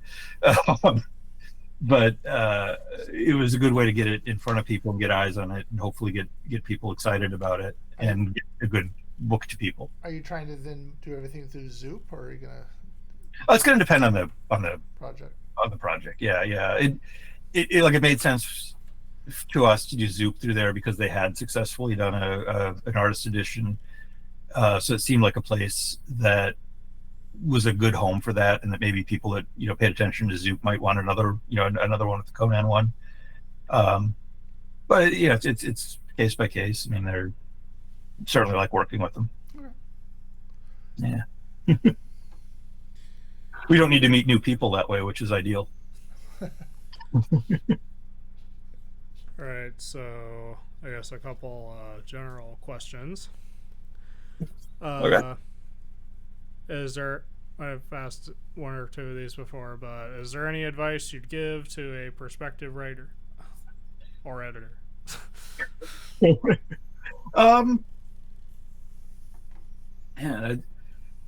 I mean, I think for a writer, I mean, in the world today, be open to writing different things. Like because I think that's kind of like a world where somebody was only writing comics or something like that doesn't really exist anymore. I mean, it does. I mean, there are people that do that, but like other mediums will show up sometimes, which is fun. But I think that's I don't know. Don't limit yourself to that. If you're looking to get into comics, I mean, I think the biggest recommendation I still have is to, make something, because that immediately puts you in a category far away from a lot of people that just kind of want to do it. And that thing could be, like a comic. I mean, which obviously you guys know how to make. It could be a book or a movie these days. You know what I mean? Like you could, like that stuff's all better than just sending pitches out. But there's no. This might be where I am now, but a big part of it. I mean, like I was having this conversation with Brendan Cahill. Actually, I mentioned earlier, but I was talking to him yesterday. But there's this weird part where I feel like I've in a lot of ways returned to where I was in like high school or something, where I'm like making this stuff and figuring out a way to get it out there, as opposed to hoping somebody like hires me for something. And I like that, and I think that's a good, healthy place to be, sort of. So I don't know. I don't know if that's advice, but like the world exists where you can make your own stuff and get it out there, and that's the most. I guess that's the most important thing, right? I mean, that's just why you do it. Not to make money. Don't have AI write all your stuff. I mean, whenever I hear about like what AI can help me with writing, I'm like, well, what's the point of writing then? Yeah. Why are you doing it? And you can't copyright it either, thank God. Yeah. Right. That's right. Do you have any hobbies outside of what you're currently doing? Lately I've been reading a lot. Does that count? Sure.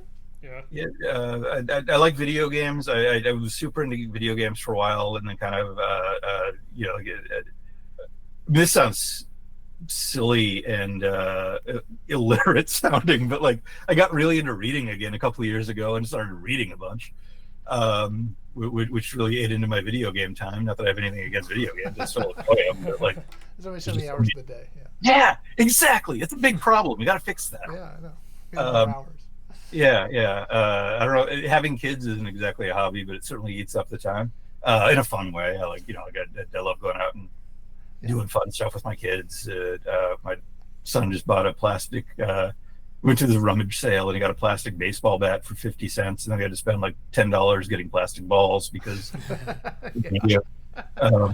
It reminds me one time they got free fish, and then of course you have to go and buy a tank and right. Exactly. Yeah. But so is one of the things you're reading Power Squared? Of course, I enjoy. Yeah. I'm behind as I always am, but I see. Yeah. Well, no, I'm behind. All right. Well. But I really appreciate what you guys do, and I love talking to you guys about it. And it's I don't know. I continue to think it gets better and better, but unless you guys are really taking a slump in the last couple months. Well, no, I think it's gotten better. Yeah, and I do appreciate the fact that when you do treat us like we're actually colleagues or whatever. Well, yeah, I mean, opposed to totally ignoring us. It's nice. I appreciate it. It makes me feel special. Actually, you guys do real stuff. No, it's great. But a lot of people I did a comic too. No, sorry. I mean to laugh at you. That's just like that's horrible. But I mean, I tell people at work I do a comic book. They go, "Oh yeah, great," and they just never like give a about it. That's weird. Yeah, that's weird given what you do. I think. Like I could see that if you were. I don't know, working in a bank or something, and somebody's just like, I don't know what that means. Yeah, I think that's weird. But no, that's exactly the world I'm talking about, though. Is that like everybody is doing something else. There is no. This is the real. There is no. This is not it, and this is it. You know what I mean? Like they're the. And it maybe even took me a while to really wrap my head around that. And I don't know if I can explain even what I mean, if that doesn't make sense. But like, I remember Scott McCloud saying this, years ago. You want to break into comics? Okay, you draw your comic on some paper, get a stapler and fold it in half and staple it. There, you broke into comics. And I think that's become like more literally true as things go on. Like there isn't. I wish it was that easy. Well, it depends what you mean by it, right? Like, I mean, the idea of the like successful comic book writers are doing other jobs too. You know, like there's no, you just have to kind of, I don't know. There isn't a difference. It's just, is it good or is it not? Do you like reading it or do you not? Making a lot of money at it would be very nice. Like, let's all do that. Yeah. But that part, I guess, I need to solve. But the other part, I can get my head around. Yeah, no, it's I see this before. You know, the artist is complaining about how much they're making, the colorist is complaining how much they're making, the letterer is complaining about how much they're making, the creators go, well, at least you're making something, you know. At least you're getting paid. You guys are good. Yeah. Well, yeah. I mean, Cigna so far, I've not, you know, like I'm just happy to be writing Cigna. Like that's what I'm getting out of it right now. Like we, you know, hopefully there's you know, a bucket full of money at the end, but if there isn't, I got Cigna out. That's fine. Yeah. And it's, you know, Andrew needs, like, I can write Cigna and still live not making any money off of it, right? Andrew can't draw Cigna in the time frame that we're trying to do it and Not making live off of it. So Andrew needs to get paid, and Rhonda needs to get paid, and I think we're having an argument with Mowry about it, whether or not he should be paid, but he should be paid. You know, Chris Mowry's lettering it. I forgot to mention that. And if people wanted to follow you on social media, what would be the best way? Well, I mean, yeah. So I'm on whatever Twitter is. The John Barber. Yeah, I can't bring myself to say that. I know. Formerly known as, it sort of sounds like, you know, that's symbol formerly known as Prince. It's right. Yeah. And then I'm on Blue Sky at the same at the John Barber, and that's pretty much my social media. I'm on Facebook, but that's about it. Yeah. I'm real erratic on social media. All right. Well, I want to thank you for being a guest. Yes. Absolutely, anytime. Thank you for, one, making Power Squared, and two, for having me on. Oh, you're welcome. So if you're watching this on YouTube later and you like this, leave a like, subscribe if you want to see more, and leave a comment if you I don't know what to just say if you watched it, leave a comment. Transformers. If you have a pick for the story I should have written differently, leave your comment. Yeah. Now that might actually get you something. All right. Well, thanks again for being on the show. Anytime. And we'll so until next time, I'm David Hankins. I'm Paul Hankins. I'm Trevor Hankins. And you've been on the air with Power Squared. Hey, Hound Dogs, I'm David Hankins. I'm Paul Hankins. I'm Trevor Hankins. And you're on the air with Power Squared. As part of our look at the 40th anniversary of Transformers, we're lucky to have Marty Isenberg on as a guest. Welcome. Hello. For those who don't know who you are, could you tell us a little bit about yourself? Well, I am a writer, story editor, producer for television animation for 30 plus years. And I've worked on everything from Beetlejuice and Batman and X-Men, the animated series, all the way up to Octonauts and Marvel's Guardians of the Galaxy. And in between, I've written for a number of Transformers series, including most notably Transformers Animated, which is probably what you guys want to talk to me about most. And occasionally I can get my words out in the correct order. Well, trust me, I have that same problem. When did you discover you wanted to be a writer? When I discovered that I was not a very good actor. So in college, I was a theater major, and I went to I was in the theater program with people who were much more talented than I was, and a lot more willing to do the hard work of acting. And I realized I probably had a better shot as a writer, so I switched to playwriting, and eventually worked my way out to LA, and kind of stumbled into animation writing completely by accident. Did you get any of your plays produced? Not professionally, but I did. I had a play produced on campus, and then when I was in grad school in LA, I had a couple plays produced on campus, and one, I guess, was semi-professional, was produced, and then I decided I wanted to make money instead of being honest. Yeah, that's always a motivator. Are there any writers that inspire or influence your work? Oh boy. Well, just off the top of my head, I think I was inspired a lot by Paul Dini, who I was fortunate enough to work with as well on Batman and on a couple of Marvel shows. Very inspired by the shows of Joss Whedon and a lot of J.J. Abrams stuff. I think Transformers Animated was in particular inspired a lot by Lost, and probably by Buffy and Angel and those kind of shows. What is a typical day like for you as a writer? Incredibly boring. Just so uninteresting as to not make very good topic.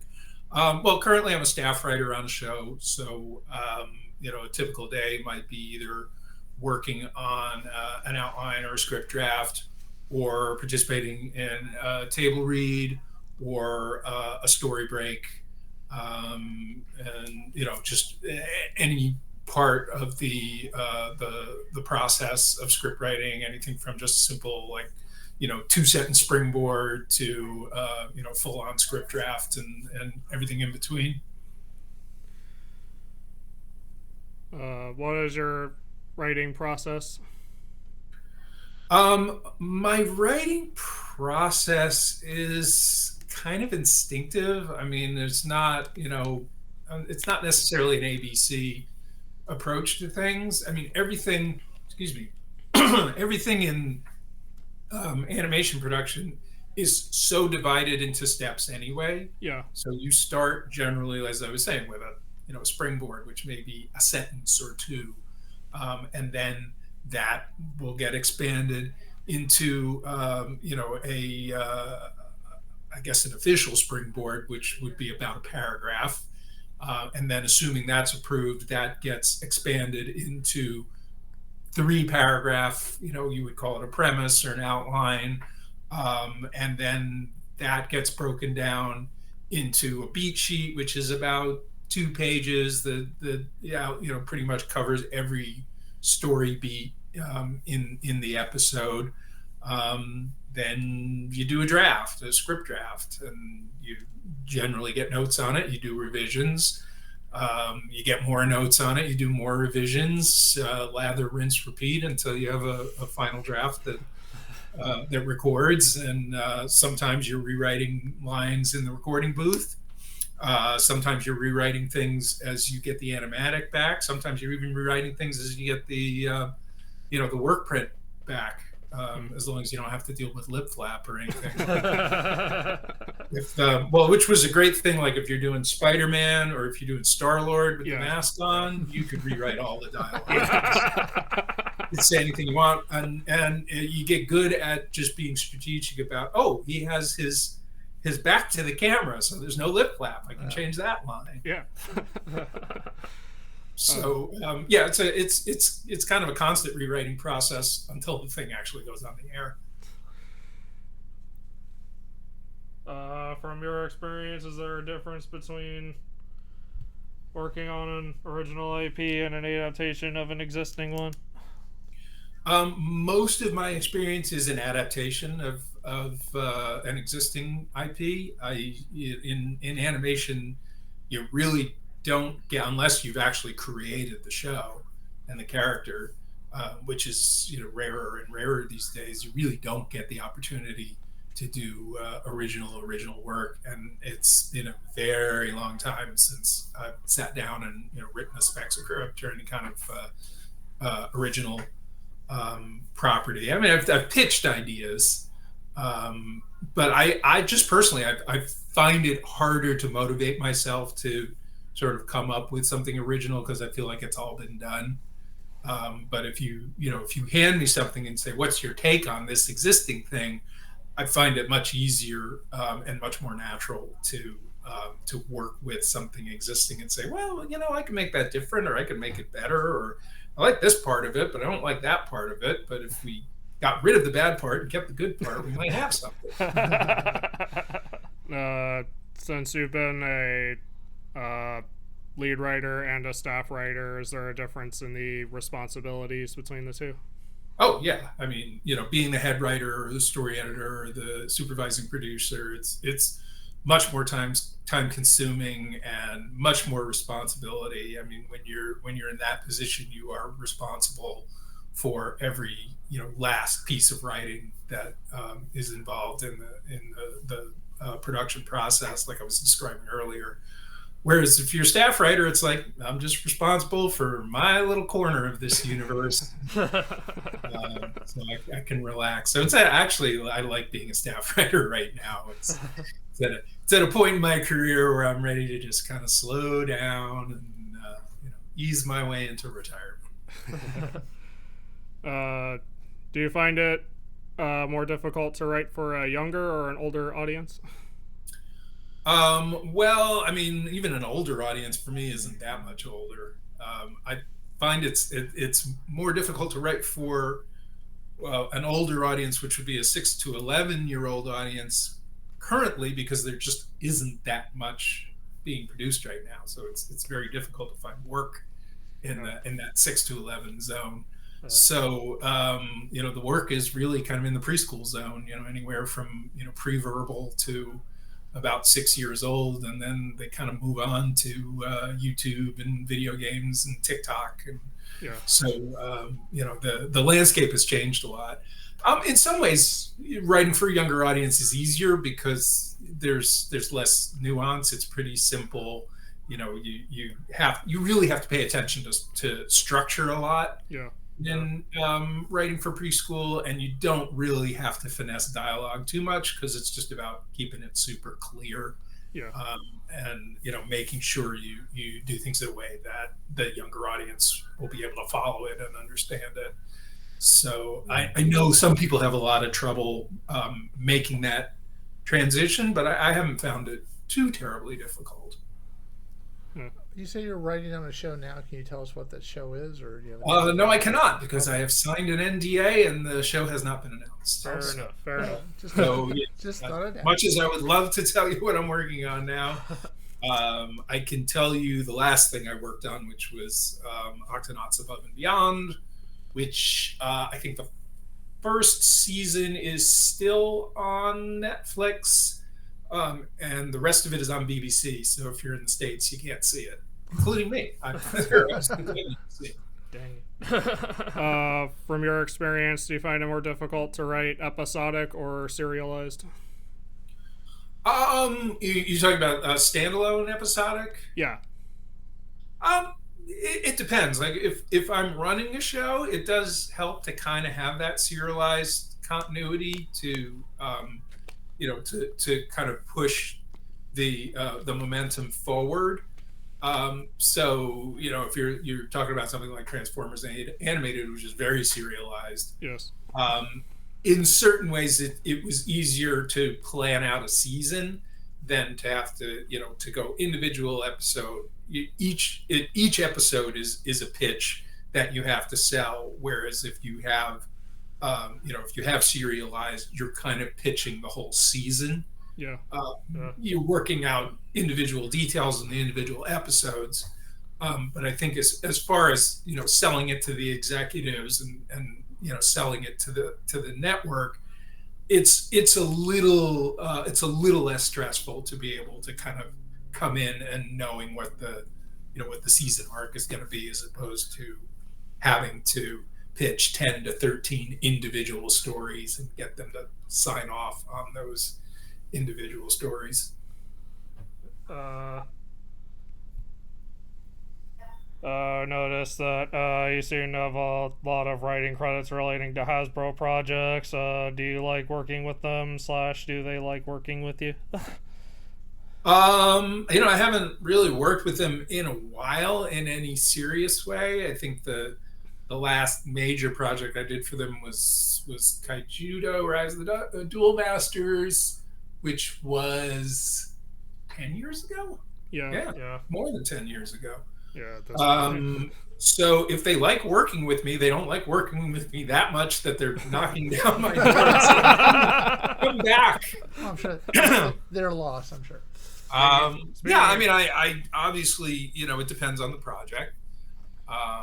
They have all had their ups and downs. A lot of them have been cut short in various ways that I wasn't particularly happy about. But in general, as just like, creative partners to work with and individual people, they've been good to work with. Speaking of Kaijudo, we actually happen to have all of them. Oh, look at that! What do you got? Those are the DVDs. Yeah. We really liked the show when it aired. Oh, great! Not a lot of people saw it, so it's nice to hear that they're. We even have some of the cards. Yeah. I have a bunch of them. They just gave them to us. I don't know what to do with them. I don't play those games, but they sit on my shelf and they look pretty. We really liked the show. Well, that was that I have to credit Andrew Robinson and Henry Gilroy for developing it, and really Andrew in particular for approaching it more like a YA novel than an animated series, and particularly a trading card game based series. I mean, it really kind of was the one and only trading card game series that I can think of that really set out to have a real involved story and meaningful characters, as opposed to people just shouting out a lot of moves and trying to badly recreate the experience of playing the card game in a pseudo story. So I applaud the effort, and it was fun to write on and co-story edit the second season. So they were fun characters to work with. So we have a few questions about Transformers. Okay. Which is why he's here. If you must.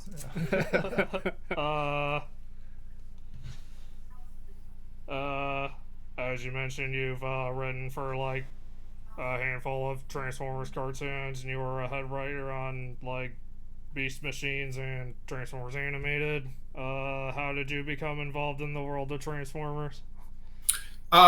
Basically, agent set up a meeting with Hasbro and Mainframe executives to talk about what was going to be the follow-up series to Beast Wars, and I was working with my writing partner at the time, Bob Skier, and we seemed to get along with that group, and they liked whatever ideas we had, so they offered us the show, and so we took it.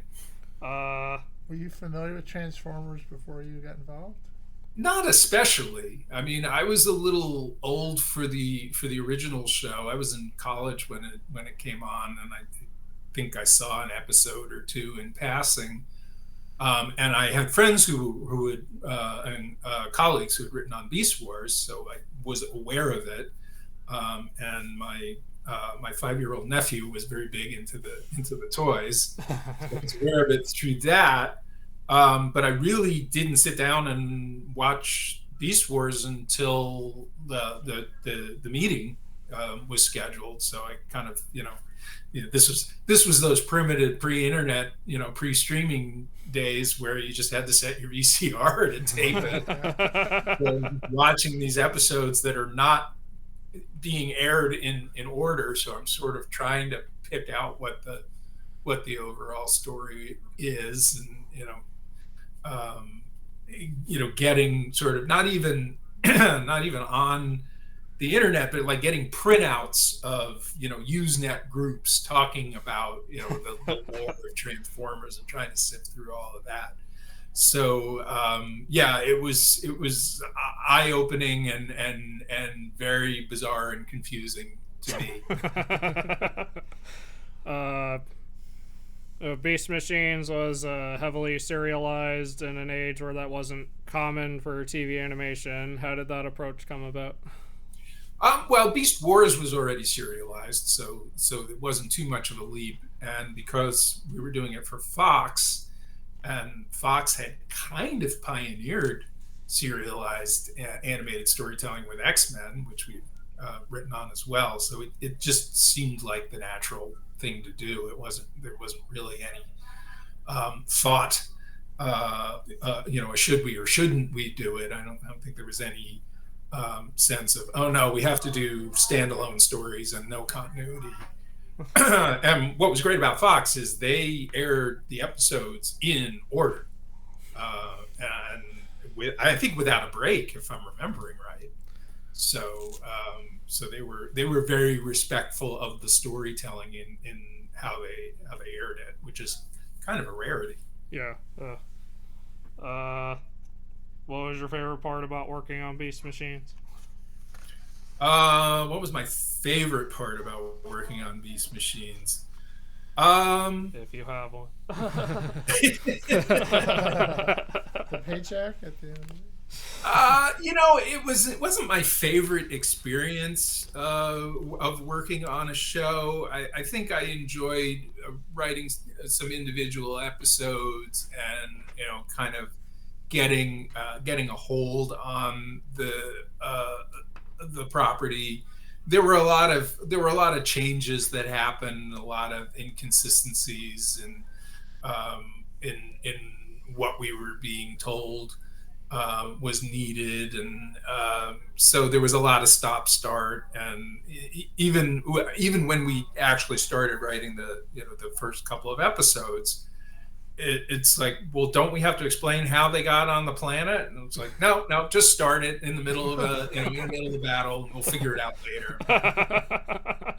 Okay. So it was kind of that, and my memory is just a lot of yelling at people saying, "What are we doing? Make up your minds!"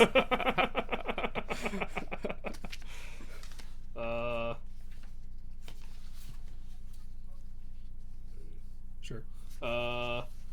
What was your favorite part about working on Transformers Animated? Also a difficult question to answer because it was all favorite.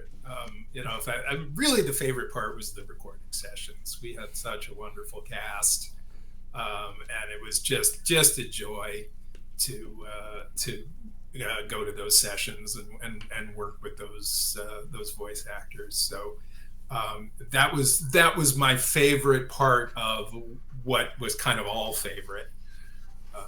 So simple answer. With animated, what was it like working with Derek J. Wyatt? Derek was a joy. I'd never met Derek before. I mean, I met him through his designs before I met the person. So I was blown away by his designs, and looking at his designs, after I'd done quite a bit of verbal, written development on the show, I saw his designs and like, okay, that's the show. That's the tone that it needs to be. But meeting Derek, and I've said this before, he endeared himself to me because he had nice things to say about Beast Machines. I didn't even have nice things to say about Beast Machines, including myself. But yeah, just great guy full of ideas, and he would always say, "I'm not a writer," but he was a writer. Just in the every character he designed had personality, and he may not have been a storyteller per se, but in my view, he was a writer through his art, and I learned a lot about who these characters were by just looking at his designs. Was the experience any different working on Ben 10 Omniverse? It was a nice reunion. It was a shame that we didn't, because Matt Youngberg, also the supervising producer from Animated, was the supervising producer on Omniverse. So it was a little disappointing that I didn't get to work with the guys all the time. But it was always fun to work with them. First bunch of episodes I did for them, I was just working with Charlotte and Matt, the story editors, and then some of the later episodes we started actually doing story breaks in the room. So it was fun to be in the room with Matt and Derek again.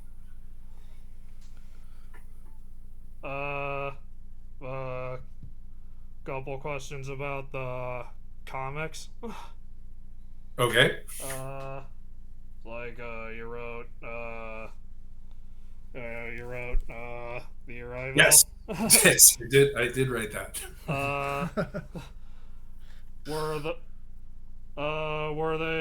the stories in here based on story ideas that didn't make it into the show, or they invented for the comic?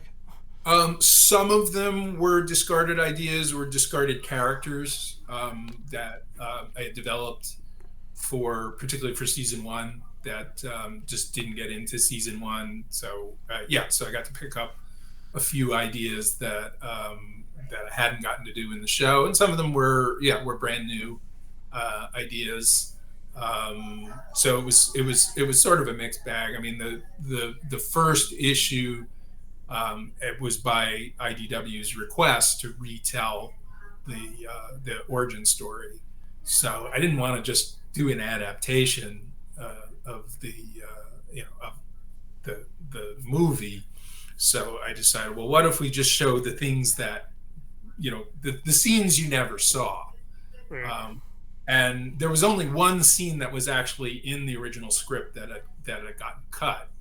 And the rest of it was just sort of imagining, well, what were the Decepticons doing at that point, and what was going on at Cybertron at that point. And so it was just kind of a fun exercise to, and also the other thing is, by that time, we were probably pretty deep into season 2. So there were things we knew that I didn't know when I was writing the original origin movie, so we could incorporate some of that stuff as well.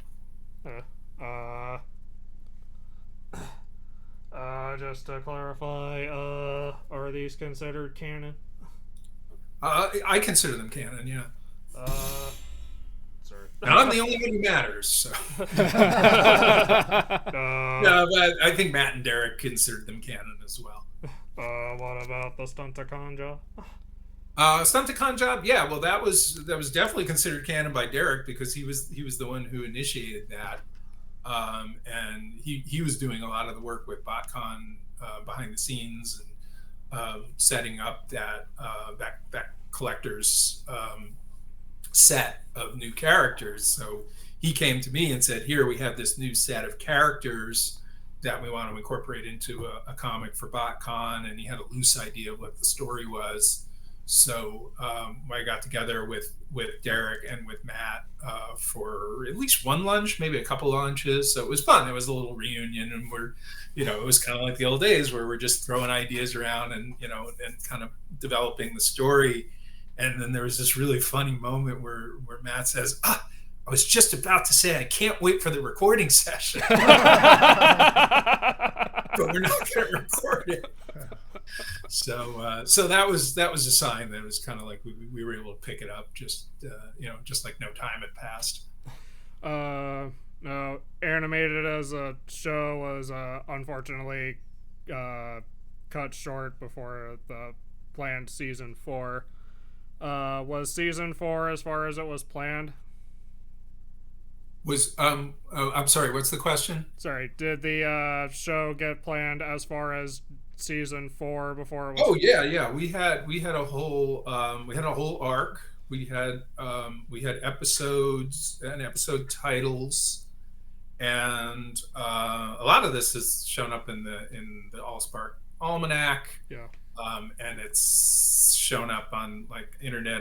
There's a YouTuber you're probably familiar with named Kean Carlisle, who like is obsessive about every last detail about animated. So he's constantly getting his hands on different documents. And yes, there were 2 different versions of season 4 that we pitched.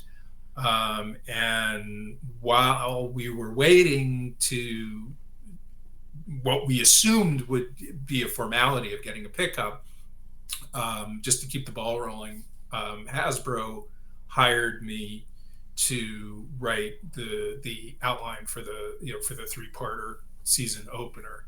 So just normally I would be paid by Cartoon Network, but that could only happen if there was a green light on production green light. So Hasbro decided to kind of do an end run around Cartoon Network while all these negotiations were happening. And of course, subsequently, I learned that much bigger negotiations were going on as far as Hasbro trying to acquire its own network, none of which we knew at the time. But just to kind of keep the ball rolling, they had me do a 3-part, the outline for the first 3 episodes, the 3-parter Trial of Megatron, which we did a reading for at TF Nation 2019, I think it was. Yeah, sounds right. And we were able to get almost the whole voice cast back to do the reading, which was very exciting. And that's available on the YouTube. Do you think there is a possibility of season 4 materializing in some capacity, or is that more difficult now? I haven't had any discussions with Hasbro about it in a very, very long time. There was a point where they were kind of dangling it in front of me as like, well, maybe we could do it as comics. Apparently the screen grab comics, the little paperbacks, that they would just do screen grabs from the episodes and do them as comics. Apparently they were selling quite well, and I do recall like going to my kids' like book fairs at my kids' schools years later, like they would still be selling these things. So there was some talk of like, well, if they continue to sell and we burn through all the episodes through season 3, we might start to do originals. But that never came to be. So that was the most concrete thing that was ever offered by Hasbro. But Hasbro has never, I don't think any toy company has ever actually gone back and done like an X-Men 97 or done a reboot of an original show, because so much of it's tied to product. Yeah. And unless suddenly someone decided to do what they've never done before, is let's bring back an entire line of toys that we sold 20 years ago and sell them again exactly as they were, and maybe sprinkle in a few new characters. They've never done that. That's the philosophy has always been, move forward, do something different, new toy line for a new generation and so forth. So I don't imagine that's ever going to change. So unless they have a business model that says, we can actually turn a decent profit just by selling to the fans, and that maybe we can, we can promote this product for the fans with a little bit of fiction in the form, they probably wouldn't commit to a full-on animated series, but I don't think it would be that much of an investment to do it as a comic. But again, they've never pulled the trigger on it. IDW has never pulled the trigger on it. I have no idea who has the comic rights to Transformers currently. I think But Skybound has Transformers Skybound. comics now. Yeah, nobody's contacted me, and I have not been proactive about saying, "Hey, let's do an animated comic." So you hit the And I want to say, if somebody else wants to be proactive about it and hire me, I'd 100% do it. But I just don't have it in me to to knock on doors or do the Greg Weisman thing where it's like, let's get the fans all involved and we'll get another season of Young Justice. And, right. I just don't have the energy to put into that. So you mentioned the point of Transformers, of course, was to sell toys. Yes, that shouldn't be a surprise to anybody. Do you have a collection of them yourself? I have some. Yeah, what was nice about Transformers, about animated, which was not true about Beast Machines, is they actually gave us toys. So the only Beast Machines toy I have is a Black Arachnia that Derek gave me. Otherwise, I don't own any of those toys. But I have a pretty decent collection. There's a few that I have missing. There's a few that are still in the box. Most of them I've taken out of the box. I do have the BotCon Stunticon job set and those additional characters that they made for BotCon. I think I'm missing. I don't have a Lugnut. I don't have a Blitzwing. I think I have pretty much everybody else. I'd have to think about it. But there's always people are always like at conventions. I'm signing toys. It's like, oh, I never got this one. What about the ones that were only released in the Japanese toy line? No, I don't have any of those. Right.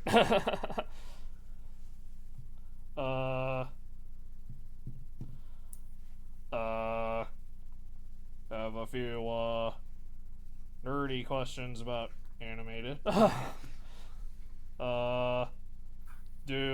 combiners exist in the animated universe? Combiners like Devastator? Yeah, something like that. They were supposed to.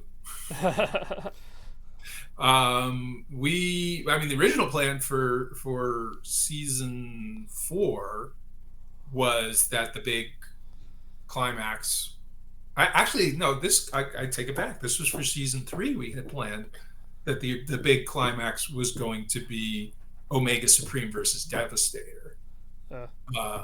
And there was an episode 3's a Crowd where Bulkhead kind of gets stuck to the Constructicons and Dirt Boss. And the original idea was that was going to be sort of a mini Devastator with Bulkhead as a reluctant component of that.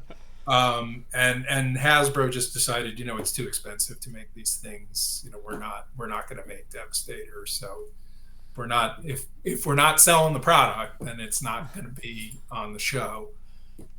So we had to scramble for, because we kind of shot our wad with the Starscream taking over Omega Supreme in Transwarped in the 3-parter. So it's like, well, now what do we do? We were thinking we were going to go to Devastator. And it's like, I don't know. I guess we do 3 Omega Supremes. Okay, I guess we'll do that. So I was kind of disappointed that that's where we ended up. But that was always the plan. And then just at this last TF the former lead toy designer from Hasbro for animated, Eric Siebenaler, actually did some designs and sketches with the help of and Josh Perez also, of what those characters, those Constructicon characters, would have looked like, and I think they even did a concept of what Devastator would look like. So do they exist? No. Could they have existed? Yes.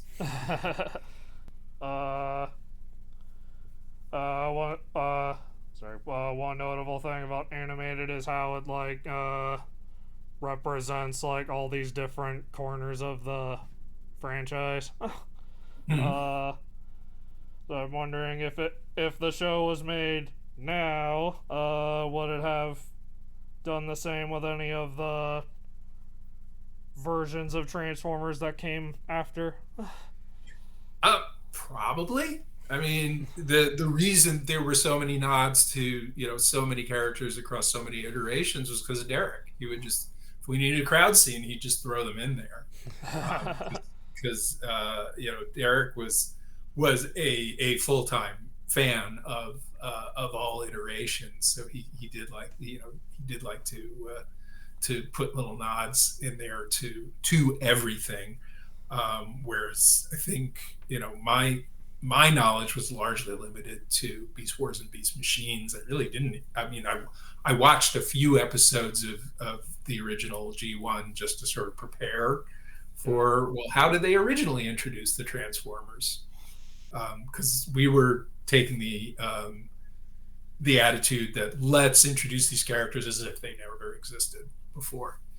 Even though, ironically, the first thing we did was show a clip from the old show. Still, just philosophically, it's like, let's pretend there never was a Transformers. And so one of the first things they did is, well, what did they do when there never was a Transformers before? How did they introduce that concept?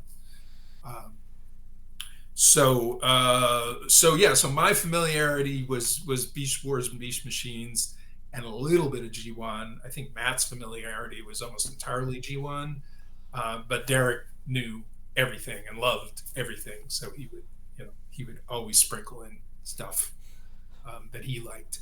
I don't know if you've seen what Transformers they've been doing toy line called Legacy, where it's like it's new versions of characters from existing Transformers properties to celebrate like the 40th anniversary. And, I've seen a few of those figures, or I've seen images of those figures, and some of them are pretty good. Some of them, I think, they didn't quite nail it. There's actually a few from. Have you seen the ones for animated? Yeah, those are the ones I'm talking about. Yeah. So I thought, like, my recollection is they got the face right on Bumblebee. He's got the smirk. Prowl and Optimus, they didn't quite. Yeah, there he is. The body isn't. It's not quite as curvy and animated. Yeah. As animated was. I think one of just the miracles of that toy line was how much they were able to capture and engineer the look of those very, certainly for Transformers, very squashy and stretchy designs, and yet those toys. I'm looking up at my shelf as I say this. Right. Those toys really did capture that in a way that they really haven't been able to do or haven't chosen to do before or since. Also have Prowl and Optimus. Yeah, Optimus looks a little closer, but again, facially, I think it kind of lacks that personality that Derek put into those designs, and that was something I really made a point of in a very early meeting with all the Hasbro executives. Is we were kind of having our launch meeting, and all the designs were up around this big conference table, and I think I was supposed to go into my pitch of what the story is going to be, and I said, before I do that, I just want to ask everybody to take a minute to look at these designs and look at those faces and look at that expression. This is something we've never ever been able to achieve on Transformers, and that is going to make the difference in this show.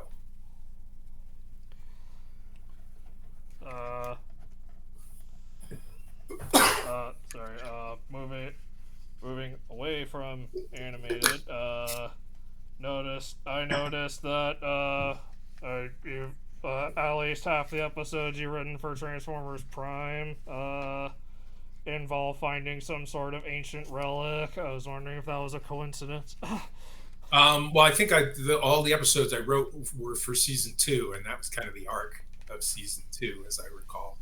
So it's not like I said, "Hey, let's do another relic story." No, we're doing this episode in which we find this relic, and so the experience on Prime was the story was handed to me in quite a lot of detail. So in terms of the concept of the story, I really didn't contribute much other than follow directions. And I most of those episodes I don't think I've even seen. So I think I did one draft on each of those scripts, and then the story editors took it over. So I don't remember a lot. Right. About what I Fair enough.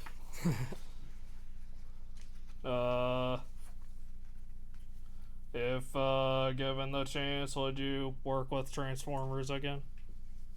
Yeah, I think I would. Yeah, if I'm offered.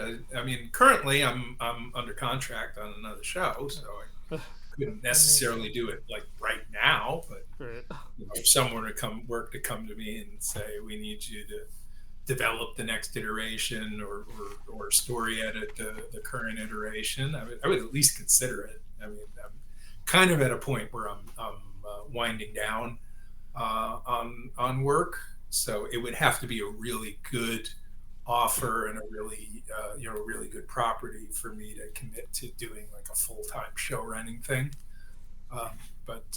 Yeah, I've enjoyed working on. Nothing has been as great as animated, but I have enjoyed working on various other iterations of the property, and I feel like I know enough that I'm not jumping in cold like I did when I did Beast Machines. Do you have a favorite Transformers character? Just of the franchise, independent of the animated version, no. I mean, I just don't really have that kind of relationship with the franchise. I mean, I have a number of favorites that we did for animated. I think the one that sticks with me the most is probably Sentinel Prime, just because it's so much fun to write such a jerk. And still have him be an Autobot and technically a good guy. So that was just something that they hadn't really done before, is have that kind of internal conflict within the Autobots. So that was fun to introduce. And I loved writing Wreck-Gar just because he was so silly. So you were also a head writer for G.I. Joe Renegades. Yep, co-head writer with Henry Gilroy. We're fans of that show as well. Oh, hooray! Yeah. What did you find different about working for G.I. Joe versus Transformers? Well, there's clearly a fan base, but not as big or active a fan base. It was great working with Henry because he had a lot more familiarity with the original than I did. So I always took the approach of, like I did on animated, whereas we're developing stories, where I'd say, we need a character who is like this. Who can that be? And usually it would be Henry who would say, "Oh, well, why don't we make it this character?" Like, great, sold. But he did, one of the first things he did was he got me the guidebook to all the G.I. Joe characters. So that was very helpful. But again, it was fun to reimagine something that was so much a product of its time. Yeah. Just the way that the original Transformers was so much a product of its time, and to really kind of subvert the the original version of it and tell the version of it that felt, at least to us, more relevant for the time that we were writing it. Is there anything you wish you could have done with Renegades? Yeah, had a second season. Do you remember any plans for the second season? Oh yeah, it was a similar thing to animated season 4, where the only difference is we were actually greenlit for a second season on Renegades, and then they changed their minds. So that was kind of bitter pill to swallow. But for season 2, we got as far. We definitely wrote the first 3 outlines, and I wrote the first draft of the first script. So those exist. And then we were, because they, even after they said, "Oh, you're not going to do the series," somehow they worked out. It's like, well, maybe we'll do a movie. We'll do a special or something. So they still there was budget for us to write those first 3 scripts. And then in the middle of doing that, they said, "No, we're not going to do it." And I think they paid us off. And I think I was the only one who had gotten as far as actually writing the script draft. But if there isn't quite the same demand for Renegades as there is for animated, but if there ever is, I mean, I'd be happy to do some kind of reading with those as well. Because we had big plans. We had stuff we wanted to do. Well, I thought it was interesting how even though the final episode opened the door for that season 2, it still felt conclusive in a way. Yeah, well, So I argued that once we got the axe, that I said, let's cut the scene where you see Cobra Commander's alive. Yeah. It's just like, hey, if we're dead, he's dead. But no, they insisted that we show that he survived, even though there would be no season 2 for him to survive for. Also, we've seen it said that Renegades took some influence from the A-Team. Is that accurate? Oh yeah, shamelessly. In fact, Jeff Klein, our producer, because originally I think Henry and I took separate meetings to discuss our take, like what we would do with G.I. Joe, because it's a tough property to do. At the time, it was a very tough property to do because it's real people with guns, and even though they're like laser guns and things, and very military, and it's like, networks and things just didn't want to touch it. It was a lot easier in the original run because it was first run syndication, and Hasbro could just pay for it, and it's like, here, just air this thing, we're going to sell toys with it. So they were looking for takes, and I had a take, and Henry had a take, which was different, and then we were hired to do it together. And then Jeff Klein said, "Okay, here's what we're doing." And we're doing the A-Team, and I talked to the producer, who's a friend of his, who said, we're ripping off your show. And he said, "Oh, fine." At least that's what he told us. So it's like, okay, A-Team, that sounds fun. So what was nice about it was we were doing A-Team, but we also incorporated some of Henry's take, and we also incorporated some of my takes. So it felt like we were still kind of getting to do what we had pitched initially in that A-Team framework. From working on Renegades, did you have after that, did you have a favorite G.I. Joe character? Tunnel Rat, 100%. We love, and from the get-go, it's like Tunnel Rat's going to be our guy. And we had fun writing him, and then Matt King, the voice actor, just totally embraced him and was terrific. And it was a hard role to cast. For some reason, I said we want an Asian Steve Buscemi. That's what we want. And every audition was like doing the sort of Brooklyn thing. And Matt King was the only one who nailed it, and he was great. Yeah. So shout out to Matt. Tunnel Rat was great. So looking at your writing credits, we also noticed you had a credit on, I guess moving away from Hasbro, you had a writing credit on Atlantis: Milo's Return. Yes, that is a writing credit for something I did no actual writing on.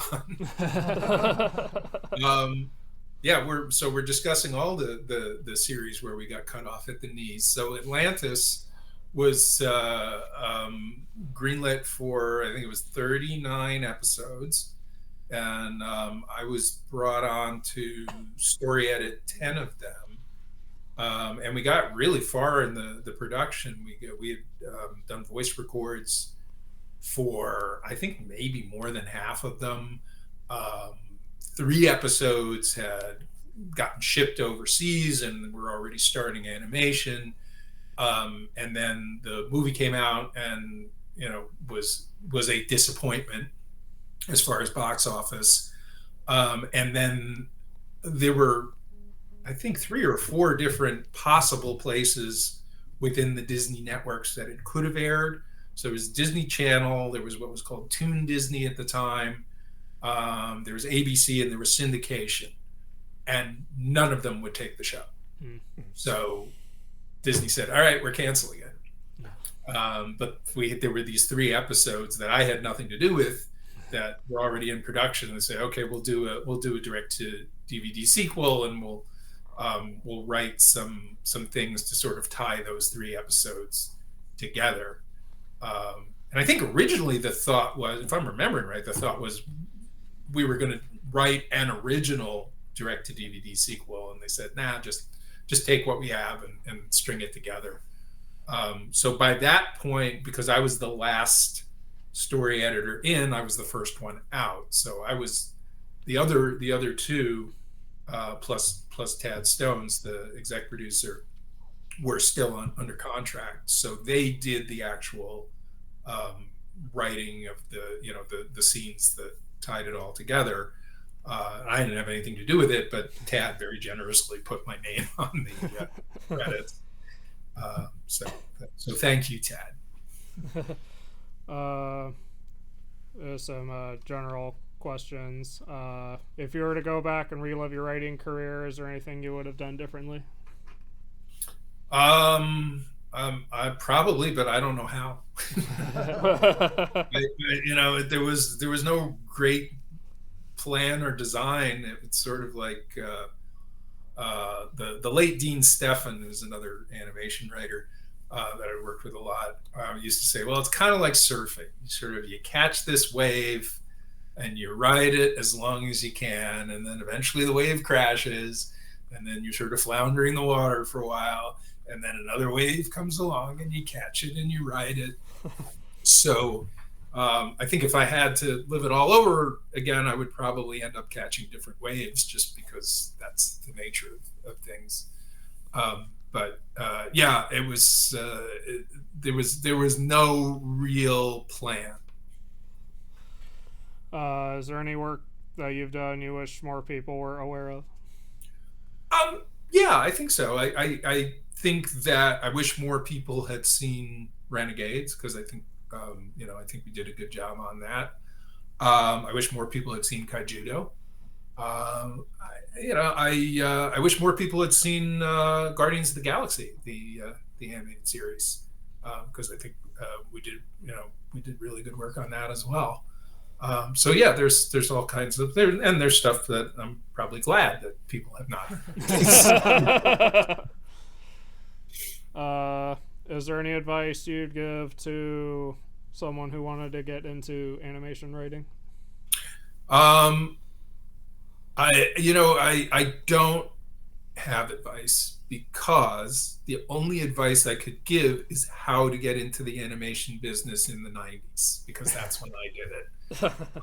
It is so different now that I couldn't tell you how to get started anymore.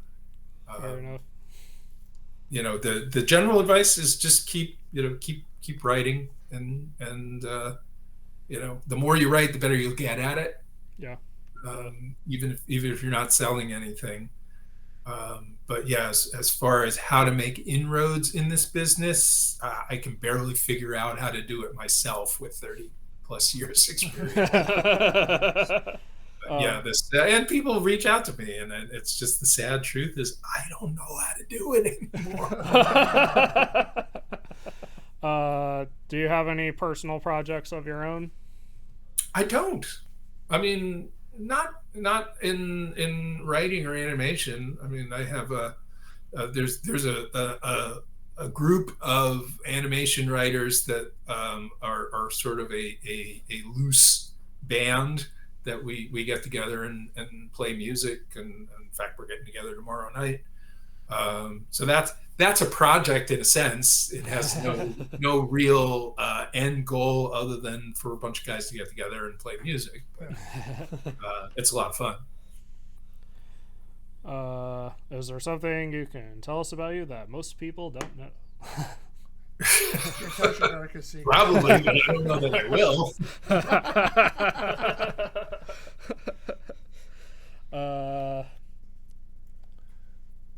So,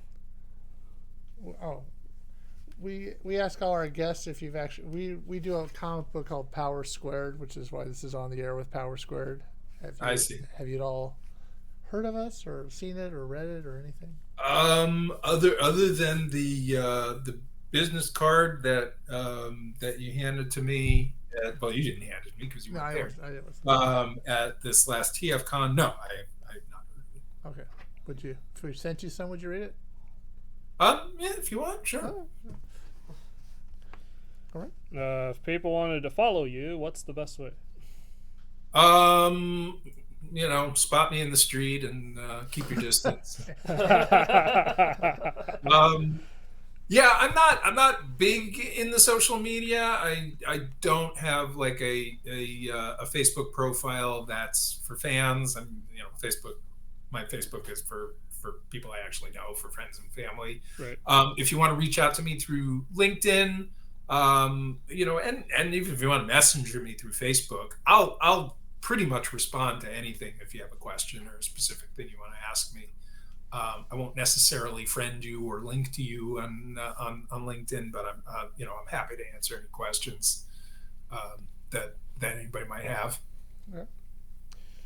All right, so if you are watching this on YouTube later and you like this, leave a like and subscribe if you want to see more, and leave a comment below if you have any thoughts about any of the projects Marty Isenberg has worked on. All right. So, well, thank you again, Marty, for being on the show. We really appreciate it. It's really important to have you here. We're going to spend the month of May talking about Transformers. We do appreciate your time to be on the show. So until next time, I'm David Hankins. I'm Paul Hankins. I'm Trevor Hankins. And you've been on the air with Power Squared.